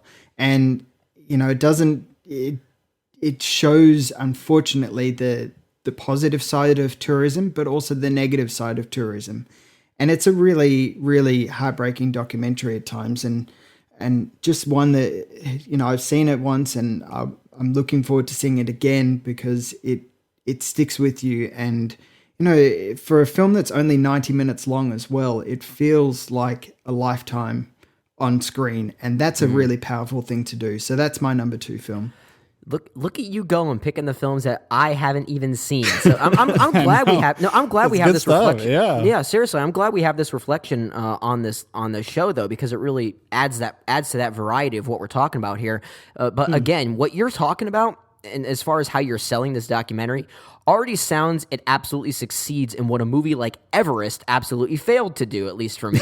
Yeah, which exactly. I can't stand that film Everest, but it sounds like what you're talking about and what this film actually depicts is not only a very different and unique side of a similar type of story, but a very powerful one. This sounds really powerful, and again, nice. You almost should be like a salesperson for a lot of these films, because I feel like you're really getting me interested in watching these films now. Now knowing that this is on Amazon to check out right now and it's only 90 minutes, might do that sooner rather than later. I don't know about you, Jay, but this sounds awesome. I would really love to hear your guys' thoughts on it, because I think that both of you, hearing your thoughts on documentaries and stuff in the past, I think that you were both really, really appreciate it. Okay. So yeah. Good stuff. I was definitely a fan of Maru that came out last year, so I'll be excited to catch up with this and see how the two compare. So I'll check it out. Good stuff. How about you, JD? What is your number 2 pick? Well, for my number 2, this film has been talked about twice already, so I won't necessarily go into this a ton. But for me, and it's crazy that not only was this film my number 4 most anticipated film of the year, but the fact that it's sitting at number 2, and it is a horror film. And I cannot emphasize enough how much the genre is just not for me. I get scared so easily, but man, did this film resonate heavily with me. And that is Robert Eggers' The Witch. And you guys articulated beautifully why this film is incredible. I mean, the filmmaking is just immaculate, as we were talking about. I love the methodical pacing, but just how viscerally captivating it is. I love how Eggers explores the mythology and lore of witchcraft and how it plays into this story, and just the authenticity of the aesthetics of this movie and the dialogue is incredible. It's absolutely incredible. But what's even better about that is that Eggers doesn't get lost in his passion for that authenticity. The film still moves forward with purpose, with conviction, and also lots of horrifying thrills all the way throughout. And it's quite provocative. And you guys touched on the film thematically, Brennan. I know you were talking about how this film works as an allegory for religious fanaticism and how that is born out of fear and guilt. And I love the exploration of that. I think there's a lot of real life implications that I feel like are depicted in this movie that is so attainable to what we experience every single day, especially as it relates to religious fanaticism. Even if you're not in the world of religion or faith, there are actions that take place from people that do live in this that does affect your everyday life. So you're in it whether you want it or not. And I love how this film kind of points the finger at that religious fanaticism, how it transforms truth into something that it's never supposed to be, how it manipulates people and turns out something evil despite its good intentions. And I think the final ending of the film and this ugliness that is formed was the only option left for the main character and what happens to her in that moment, especially when you realize that no matter what you do, you cannot live up to the demanding standards of fanatical faith. And that is quite profound, and I love the way it explores that. It's not only interesting dramatically, but it is pretty horrifying in spots, and I love that balance throughout, even though the ending is a bit jarring and it will turn some people off. But regardless of what you think happens literally, I think metaphorically it is quite a treat, and I loved it, and it resonates heavily for me. So The Witch is my number 2. And it's surprisingly poignant too, which I think is kind of surprising, because that ending, as jarring as it is and as abstract as it is, there's a dramatic undercurrents to it too, as you feel like a sense of pity for this specific character that it's specifically relating towards, and to get that balance there, I think is very, very well done on Eggers' part. And I only have to also echo the aesthetics of the film even more, because we didn't really talk much about the language and the authenticity of the spoken language here, which is, the research that Eggers had to have done to attain that as well as he does here is, just kudos to that he put so much work and effort into making it feel as grounded as possible and as a reflection of history. I think he nails it absolutely on the head. It's a great film. It really is. Yeah, very good stuff. Absolutely. For my number 2 pick, as I mentioned when I talked about The Witch at my number 4 pick, I love horror films, and we are in a bit of a resurgence with horror films these days, even though I personally haven't loved all of these modern horror films that have been coming out that have been getting a lot of critical acclaim. Although for my number 2 pick, I'm keeping with the horror tradition, but this time I am going with Jeremy Saulnier's Green Room. This is my second favorite film of the year so far, and again, kind of a film that when I first saw it, I thought, that was good, I loved it aesthetically, but I'm not sure I was engaged with it dramatically or emotionally. And this is a film that I did go and see a second time, and the second time really enforced my love and affection for this film. I found myself dramatically engaged. Again, having that balance between emotional resonance and absolute gritty fright and horror and violence depicted in this film. That balance is so beautifully realized. And again, I think why this film stands out for me so much is what it has to say thematically about the use of violence. Violence is ultimately a character in this film, and it shows how easy it is to be driven by violence due to your indifference to other people. And that is a very profound thing. It's very easy to violently lash out against other people just because you don't understand where they personally come from. And I think that is very much reflective of every single character in this film, whether it be this punk band who have their own personal beliefs that are very different from the norm, and then you have this group of neo-Nazi skinheads that are almost in the exact same boat. That's what I love so much about this film. There are no heroes or villains in this film, just two parties that are two totally different groups of people that don't understand each other, and the result is to lash out in violence. And it's very well done. I think as an allegory on violence itself, this film is doing some similar things that a film like Clint Eastwood's Unforgiven did back in the early 90s, which is a film that's about anti-violence. It's about how violence corrupts the soul. And I think Green Room is going to be a very similar film as far as how it utilizes violence thematically like that, which is why, for all those reasons, it's a film that's going to resonate with me as the year goes on. And currently it is my number 2 pick of the year. Yeah, this is a really great choice, and similar to what you were saying about The Lobster, that's how I am about Green Room, in the sense that I love this film, but it's just outside my top 5, but definitely in my top 10. And I completely echo what you're saying in terms of these two different groups of people. I agree. There's not necessarily a good and a bad. They're just both very, very different. But and what this film says about violence, I don't think is quite the same. It's somewhat similar to Blue Ruin, but I find this film doing something different as it goes on to say something about our capabilities of violence and how it relates to these different groups. I think is quite fascinating. And I know that's the thing that has hung up some people based off of the reaction I've seen online and on Twitter, and some people feel like it's doing the same thing. I don't feel like it is exactly the same thing. And I feel like these characters are, just as engaging and just as fun as something like Blue Ruin, but doing something different. And that's what I appreciate about this film. Yeah, absolutely. And also, just for me personally, being a musician, if there's going to be music like this involved, I'm in. I'm absolutely in. So, that's good stuff. So maybe a little biasness there too, but still, regardless, it's a lovely film. It's not a lovely film, but it's a great film, and I love this film. I want to correct myself. It's not a lovely film. It's not the best adjective to describe, or adverb really to describe, or whatever it is to describe this film. But I love this film regardless. So good. Good stuff. All right, let's get to our number 1 picks right now. So Andrew, tossing it to you, man. What is your number 1 film of 2016 so far? Look, I mean, I know it's already halfway through the year, and really we shouldn't be calling the number 1 film of the year like set in stone, because lists do change and everything, and you get to the end of the year and you're like, yeah, okay, all right, my number 1, what it was at this time last year was not what it ended up being at the end of the year.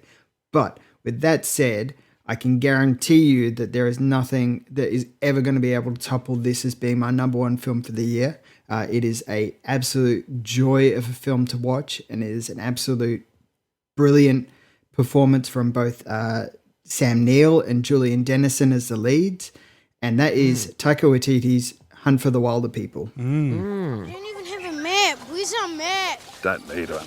I know where I am. Probably couldn't even read it anyway.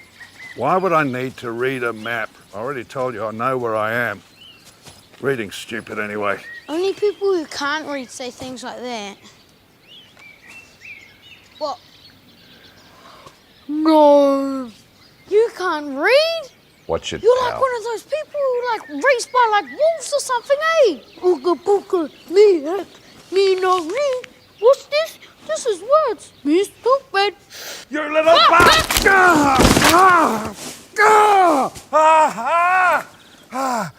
My foot. You okay? No, I'm not okay. This is all your fault, you little bastard. Come on, let's get you comfortable. It is a masterpiece of cinema. It is and I don't use that word lightly, it is a pure joy of a film. It covers so much about what makes cinema great and why I go to the cinema, because I did not expect, the trailer for this film is wonderful, and it showcases the mood of what the film is. And I thought that I would go in and have a good time, and then I sat down and watched it and realized that this was so much more than that. It is, there was times where I was laughing, and then 2 seconds later I was in tears. It is a film that is about family. It's a film that is about getting to know who you are and finding your place within the world and accepting your place within the world, but also allowing the world to accept who you are as well.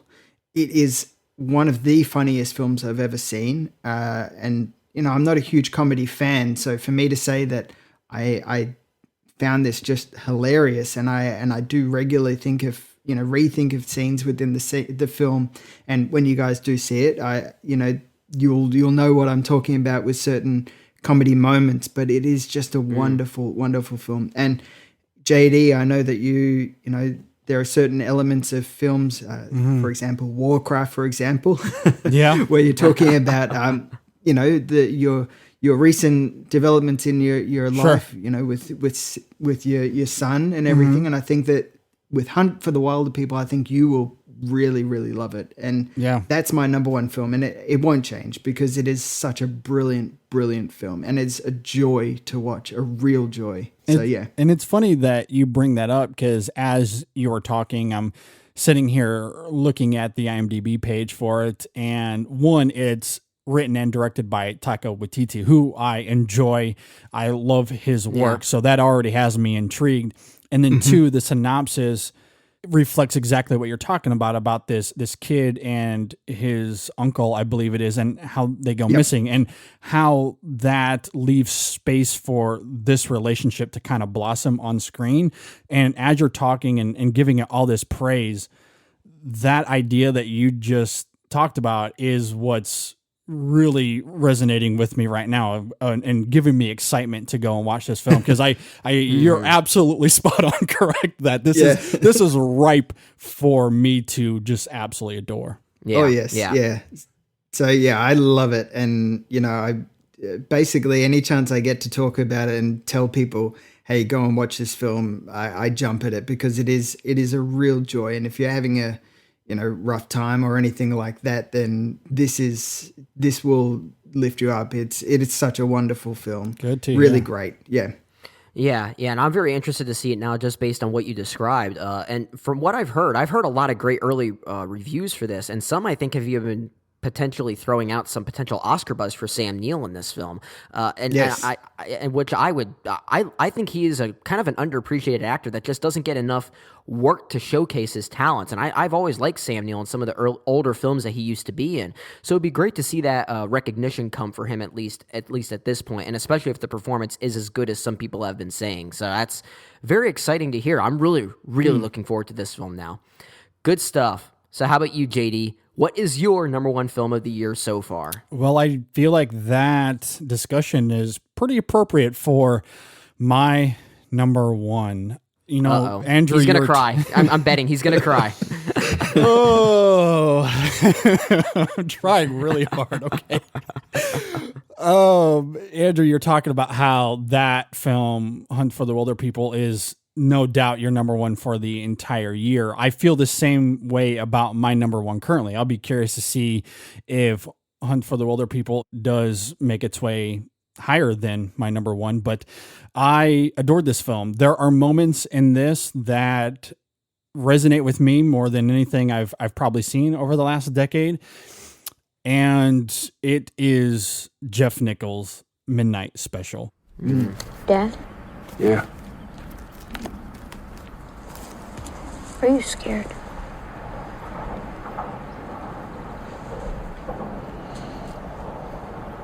Yes. You don't have to worry about me. I like worrying about you. You don't have to anymore.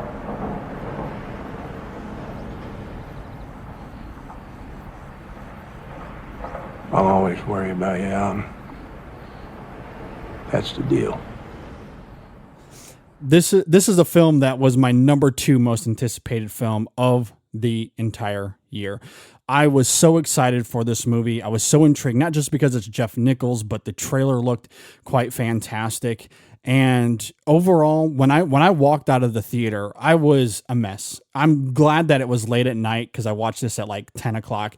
And, because when I walked out of the theater, I was like the only one. And I'm so glad because I needed time to process. I needed time to be emotional because at the heart of this movie, it is about a father who simply loves his son. And what that did for me in this movie is to say that it's poignant is not giving it the kind of words that I need to describe it. I'm not even sure if there is a word to describe it, but we talked about in our review, Brendan, how there's a line from the Roy character played by Michael Shannon where he sums up everything perfectly, where he just says, "I'll always worry about you, Alan. That's the deal." And it's quite a perfect summation of this film for me. I think Michael Shannon's performance is the best I've seen from him, or at the very least, it is my favorite Michael Shannon performance. The subtlety and conviction he has in this film, the facial expressions, the mannerisms, it is quite wonderful. And that moment in the film's climax where his son Alton gets out of the car to do what he needs to do, I'll just say, and Michael Shannon's character of Roy, he just... There he goes. There he goes. I can't even say it. This is the first time this has ever happened on the show, by the way. Oh, man. He just says his son's name. And there's a close-up on Shannon's face that I can't even talk about. Like, we need to take a break. Stay tuned, everyone. We'll be right back. It just speaks to who I want to be as a father. Like, the love that his character depicts in this film is incredible to me, and it's everything that I strive for as a father, to just love your son in a very sacrificial way that is not about you. I mean, in that moment, Michael Shannon's character knows exactly what is about to happen, and he does everything necessary to make sure that his son lives the life that was meant for him. And it moves me. I mean, as you can tell, obviously, yeah. Obviously, rightfully so. Though I don't mean to laugh, but I mean it's understandable, man. Yeah, and the ending of the film, as it relates to that, is magical to me. It's not only poignant, but I find it transcendent. I find it cinematic, and I think it immaculately depicts this evolving dynamic of familiar relationships and identity, and especially how that relates to letting go of expectation. And again, letting your child become who they are meant to be. I love it, and love the symbolism of it at the end. I just find it visually captivating to watch, dramatically very engaging, obviously. And like I said, the performances of this film are just immaculate in my mind. There is not a film, I cannot foresee a film overtaking this spot for me. Midnight Special will be my number one movie at the end of this year. That's wonderful to hear. It makes me feel bad that it's not quite in my top 5. Again, kind of like The Lobster, it's a film I love. And if you go back and listen to our extra film, I mean, we both love this film, JD. You're obviously much higher on it than I am. It's still in my top 10 of the year so far. But it really is a wonderful film. And I know it's not resonating as highly with a few other people, because there are some objective flaws with the film that I do recognize are there. But subjectively, what this film is getting at as far as parenting, I think is absolutely wonderful. I cannot echo and cannot agree even more with what you're already talking about. And the one thing I'll say before we go on is, and I don't know if I mentioned this on our extra film review of this or not, but this film, what it reminded me of as a specific moment in my life was, I was thinking about the time that I was first going off to college, right before I started my freshman year at Penn State.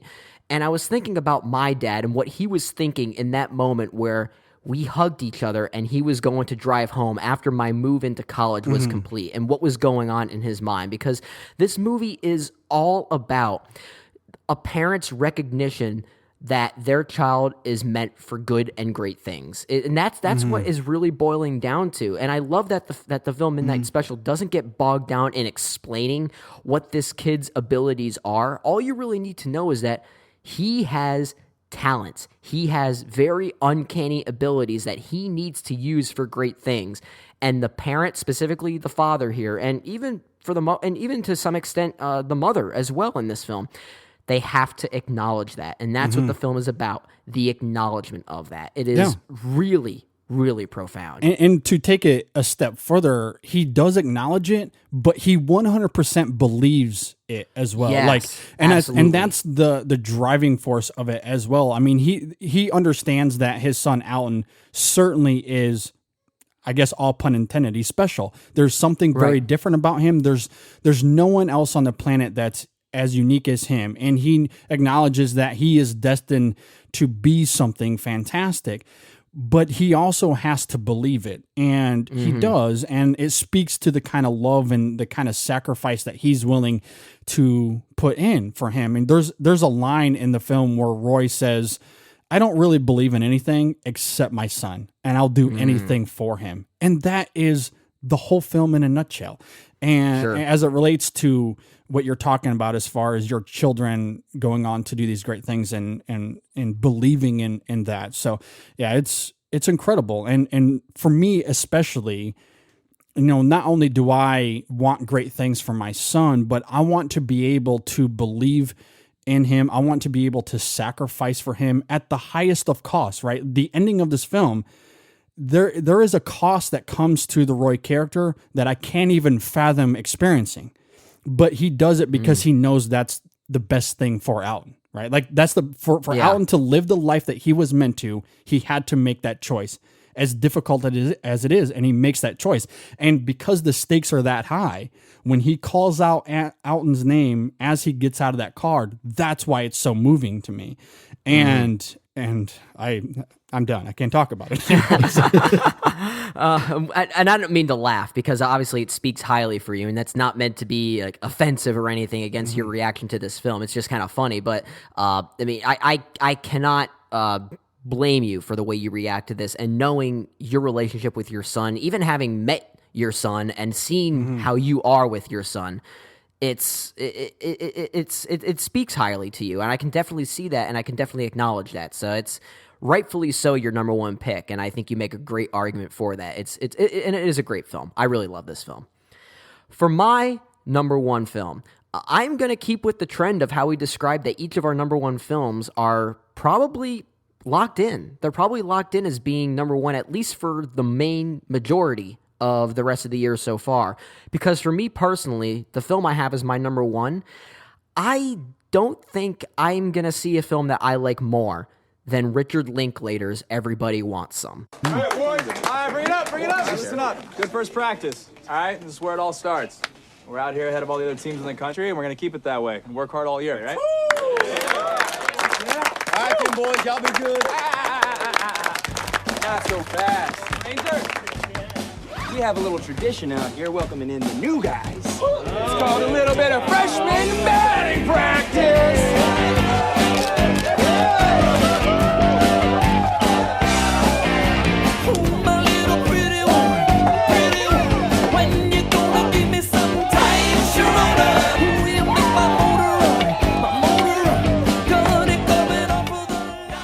That is my number one film of the year so far. And if you go and look at our bonus content, where I wasn't on the main show, where you, JD, and Negs and our guest for that show talked about it, but I did some bonus content to basically just relay my thoughts about the film.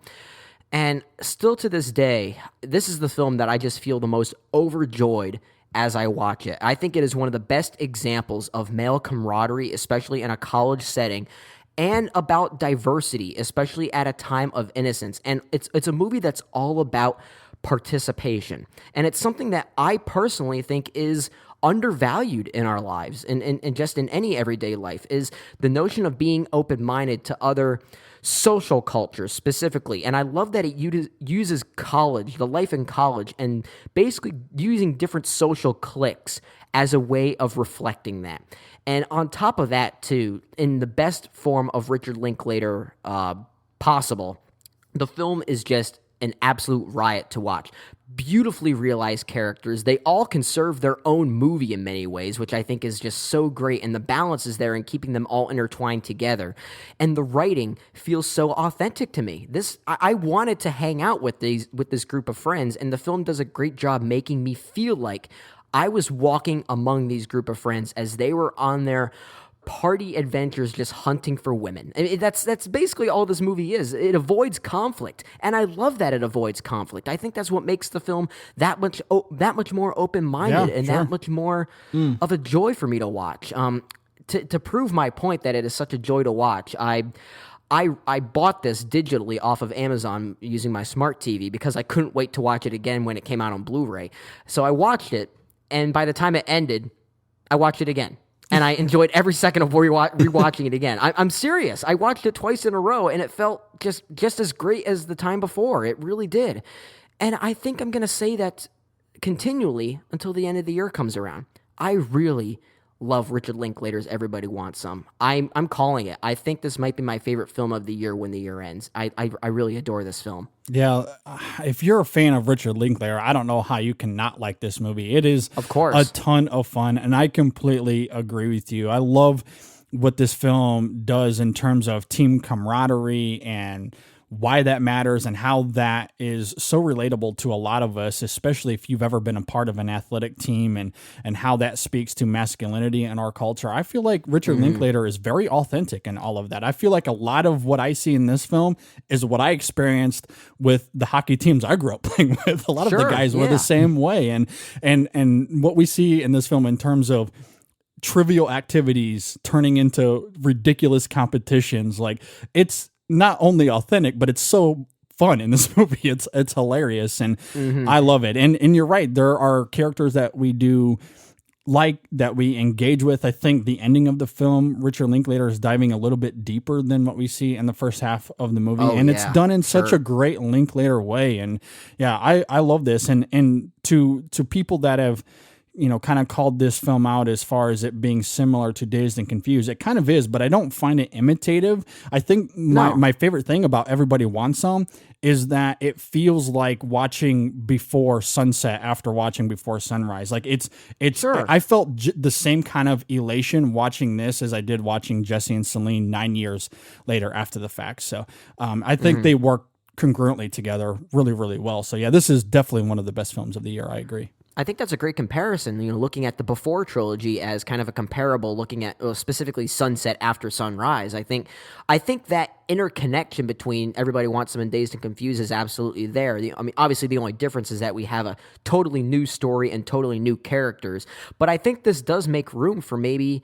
more films within this spiritual timeline that Richard Linklater could do. Maybe we'll get one in the 90s of a group of people just graduating college and trying to make their way in the real world now. I think it's got to happen. It's got to happen. I think he's going to. I'd be willing to bet money that I think he is. And it won't happen for a while because Linklater is arguably the most patient filmmaker working today. If Boyhood is not any indication of that, then there's nothing that's going to indicate that. Exactly. He really is the most patient filmmaker working today. And yes. Yeah. And I honestly can't wait to watch it again. After we're done talking about this, I might go pop it on my smart TV and watch it again. I'm serious. I love this film. Good stuff. I'm excited for it because I still haven't seen it yet. So wow. It is out at the cinemas. I just haven't had the chance to see it. So your joy and your thrill and, you know, the you saying I watched it 2 times in a row is make me very, very excited. And if this damn film festival wasn't coming up right now, I'd be off and seeing it this week. Sure. And again, I don't want to build it up too much. And Andrew, I'm not sure if you are a fan of Richard Linklater overall. And if who isn't? Are, I mean, okay, exactly. good. I'm just making sure. I heard a pause there. I was like, oh, please. I hope I wasn't fishing and caught a sucker on this one. But yeah, that's good to hear. Because if you are, then at the very least, you're going to enjoy this film. I can't say how much you'll enjoy it. I think that really depends on you personally. But if you do like Linklater, you'll at least like the film. Yes. Great. Anyway, that's a lot of great picks out there that we've talked about, and a lot of diverse picks that we've talked about as well. But I'm sure they aren't the only best films that we have for the year. So let's talk about some honorable mentions that just missed our top 5. I'll toss it to you first, Andrew. So my honorable mentions, one of the films that you had mentioned in your list was Green Room as well. So that's certainly I think in my review, I called it like an anxiety attack of a film. And that's really what it is. It's like a cinematic anxiety attack. And it's a really powerful film. So that's one that I'm not sure where it'll fit on my list at the end of the year, but maybe another watch and it might push into the top 10.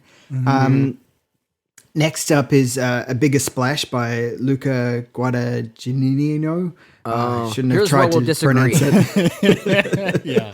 Yes, I know. There's a lot of people who aren't a big fan of this, but it is. It's probably my 6th favorite film of the year so far. I think it's a great film, and I think that both Tilda Swinton and Ralph Fiennes give stunning performances. Possibly, in my opinion, the best performance Ralph Fiennes has ever given. But I think that it's a really powerful film. And then finally, I'm surprised that I actually have this on my honorable mentions, but Zootopia. I really like Zootopia a lot. I think it's a really wonderful film, and not just a beautiful animation film, but it's got a lot of heart and spirit in it. So they're my 3 honorable mentions. Yeah, good stuff. How about you, JD? Well, that's a perfect transition because at number 6 for me is Zootopia from Disney, and I agree. I think this movie is incredible. This was fighting very, very hard to make it into my top 5. I couldn't leave off Sing Street, but Zootopia is not far behind. I love this film. It's not only charming, but the allegories depicted in that movie are really, really smart and moving. So at number 7 for me is Everybody Wants Some, as we just talked about. At number 8 for me is the Danish film A War. That I absolutely adore. Love that movie. Definitely my favorite foreign language film of the year so far. Number 9 for me is the Coen Brothers and Hail Caesar. A polarized film, but for me, I love it. And then finally for me at number 10 is Green Room, as we talked about. Good stuff there. As far as honorable mentions for me, I'll kind of do what you did, JD, and kind of just round out my top 10. But at number 6, that just missed for me was the Miles Davis biopic Miles Ahead, written and directed by Don Cheadle. In my top 20. Yeah, great stuff. It obviously, again, not a film for everyone, a very improvisational film as far as its filmmaking is concerned, which may turn some people off, but for me, I really understood what Cheadle was doing with that film. At number 7, I had The Lobster.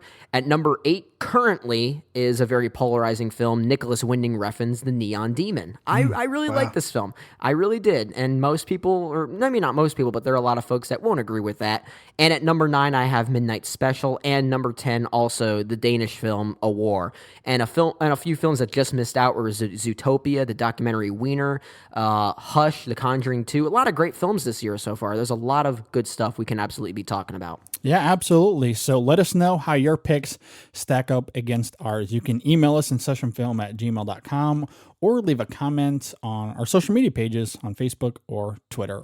But before we conclude this week's show, we have to talk about this week's poll. It's real bad, okay? I don't like those numbers at all. Just one poll? Those things aren't scientific. Yes, they are. All this is science. This is math. All right, so for this week's poll, of course, we're just going to ask you, what is your favorite film of 2016 so far? Let's bring you into the conversation out there. The options that we threw out there were Midnight Special, Everybody Wants Some, The Witch, The Lobster, Zootopia, Hail Caesar, Green Room, Captain America Civil War, The Nice Guys, Finding Dory, Sing Street, and we also threw the other and write-in option there because there were a lot of other films we can obviously be talking about, but we tried to cover as many of the recognizable greats as possible. Winning the poll at 22% is no surprise here, but that is Captain America Civil War. And I'm sure that will make you happy, JD. You and your friend Baron Zemo. Exactly. Hell yeah. Absolutely. And I can absolutely understand why this would win at number 1. Not surprised there. At second place, though, I'm very interested to see what happened here, JD. But at 20% was the write-in option. So we actually got a lot of other write-ins that we didn't include in our list. And I thought we actually had a lot of them covered, to be personal. Me too. Me too, yeah. We'll obviously read through what some of those write-in options were as we finish this poll. Coming in at third place at 14% was The Witch, a great film. And at 12% following that was Midnight Special, which will make you very happy, JD. I'm glad it got some love, yeah. Yeah, absolutely. And myself as well. I thought it was a great film as well. Yeah, and regarding some of the other write-in options, we got actually quite a lot of write-ins for 10 Cloverfield Lane. And the funny thing about that, I left it off thinking that we would get more votes for the options we did put in there. And I guess I was wrong. There's a lot of fans out there for 10 Cloverfield Lane. We got a few for Deadpool. We got a few for The Neon Demon. We got one for Sunset Song, which is a film that I really, really loved. So I'm glad that got some love there. We got a few actually from that are films that we got last year, but depending on where you live, they certainly fit in 2016. So we got a few write-in options for The Revenant. We got one for Son of Saul, one for Room, all films that I quite adore. But so it's kind of all over the place, but glad to see a lot of those films get the love they deserve. Absolutely, and I'm very glad to hear that our audiences out there have very good taste. Yes, absolutely good taste. I'm kind of curious though, if we got a lot of write-ins for 10 Cloverfield Lane, how would that have weighed out if we did include it in the poll? Yeah, I don't know. It's quite interesting, and the other thing about that too is we put out the question on Twitter. And we got a ton of responses back. So one, thanks to everybody that did get back to us. And in those tweets, I saw 10 Cloverfield Lane pop up quite a lot. So I guess I underestimated that one. So I guess we did too. I guess we're not the only ones that thought it was good, maybe not quite great. So or I guess maybe we are the only ones then. I know, maybe. So interesting stuff. Yeah, absolutely. But anyway, thanks to everyone that did get back to us. We really do appreciate it. Before we get out of here, Andrew, thanks so much for joining us. Huge pleasure to finally get you on the show. Yes, thank you very much. It was a huge joy, as I was saying at the beginning. It's like I spent some time talking to some celebrities, so I feel buzzed. Well, it's good. I appreciate the comments. Hopefully, we lived up to the expectation, and you are the first guest ever on this show out of 176 episodes to hear me cry on air. So congratulations to that. Yeah, okay. Andrew, you're coming back. You're coming back soon because I want to see this happen again. I got very close during our Warrior discussion, but this was the first time full on. So anyway, wow. No, enough about me. Let's talk about you, Andrew, and your podcast. Where can we hear all of your awesome stuff on the internet? So we are exclusive on Podbros Network, which you can find podbros.com. Alternatively, if you want to read some written reviews and find links to the episodes, it's abfilmreview.com. Pretty much AB Film Review on anything, Twitter and Facebook. That's where you'll find us. Our most recent episode, we also discussed the BFG. I dragged Bernadette, my wife, who is the B of the AB, along to go and see it, and she was not pleased. So you can you can hear that'll be up during the week. So yeah, it's just me and my wife Bernadette talking about films, and hopefully people enjoy it. If not, it doesn't matter. We still enjoy recording it, so that's the main thing. Well, we do enjoy it, and we do recommend it, so definitely go and check out Andrew's show. And thanks again for joining us, man. Like we said, huge pleasure having you here. We had a lot of fun having you on this week. Thank you again. Cheers. And on that note, that will do it for this week's show. Just a friendly reminder that you can follow us on social media as well. Just search InSession Film, and you can find us on all of the various networks. We do respond to every piece of email, so email us InSessionFilm@gmail.com, and I'll get back to you as soon as I can. And for more thoughts on all the films that we watch, we are pretty active on Letterboxd, so go and check us out there at letterboxd.com/InSessionFilm. Also, subscribe to us on iTunes, Stitcher, SoundCloud, as well as Jabbercast. But while you're on iTunes, please leave us a review there. We'd appreciate some feedback there as well. You can also find us at Google Play Music right now, which you can find a link for on our website at InSessionFilm.com. Our podcasts are syndicated every single week at GeekCastRadio.com and the Lamb Podcast Network. And you can also check out our Listen Now page straight from our website at InSessionFilm.com/listen-now. And the InSession Film Podcast is supported by our super awesome listeners like you. Once again, if you want to help us, just go to our website at InSessionFilm.com. Click on that bonus content tab there on our main menu to hear our fun bonus content for just a small donation of 99 cents. Or you can simply go to InSessionFilm.com/donate and there you'll see a bunch of information and how you can help us. And one thing that I would highly recommend is checking out our mobile app, where you can hear everything we do under one roof for just a one-time fee of $1.99. You can find that app on the Amazon market for Android devices, the Windows 8 phone store for Windows devices, and the Podcast Box app for iOS devices. And again, all those details are on the site at InSessionFilm.com/apps. Brendan, what do we got next week on the show? So for next week, the plan right now, at least looking at the main releases, is potentially to talk about the animated film The Secret Life of Pets. However, I don't know about you, JD, if a movie like Captain Fantastic does come around, I think that would be a better one to talk about. I agree. don't know about... Yeah, so to be perfectly honest, the main review may be a bit up in the air at this point, but we'll nail that down in the coming days. But what's most important is that we are starting our French New Wave series, and Yes. we'll be beginning with Francois Truffaut's The 400 Blows. Yes, I look forward to that series and cannot wait to get that underway. Before we get out of here, let's get to final thoughts. I'll toss it back to you, Andrew. Any final thoughts on anything before we leave? Just once again, a huge thank you for having me on the show. It was such a joy to discuss, some films, and also a joy to actually be able to say that I agree with both of you on this week's release, rather than sitting there going, "Hey, no." Absolutely. I enjoy that as well. It's a nice change of pace for once. What about you, Brendan? Any final thoughts? I didn't get a chance to mention this on a more, somber note, but as I was talking about Green Room, I failed to, give another rest in peace to Anton Yelchin, who a great young talent that we lost way too soon. But also very recently, we also just lost director Michael Cimino, I believe his name is, or Cimino, most known.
Our podcast, be sure to subscribe to us on iTunes or on Stitcher, or check us out online at InSessionFilm.com.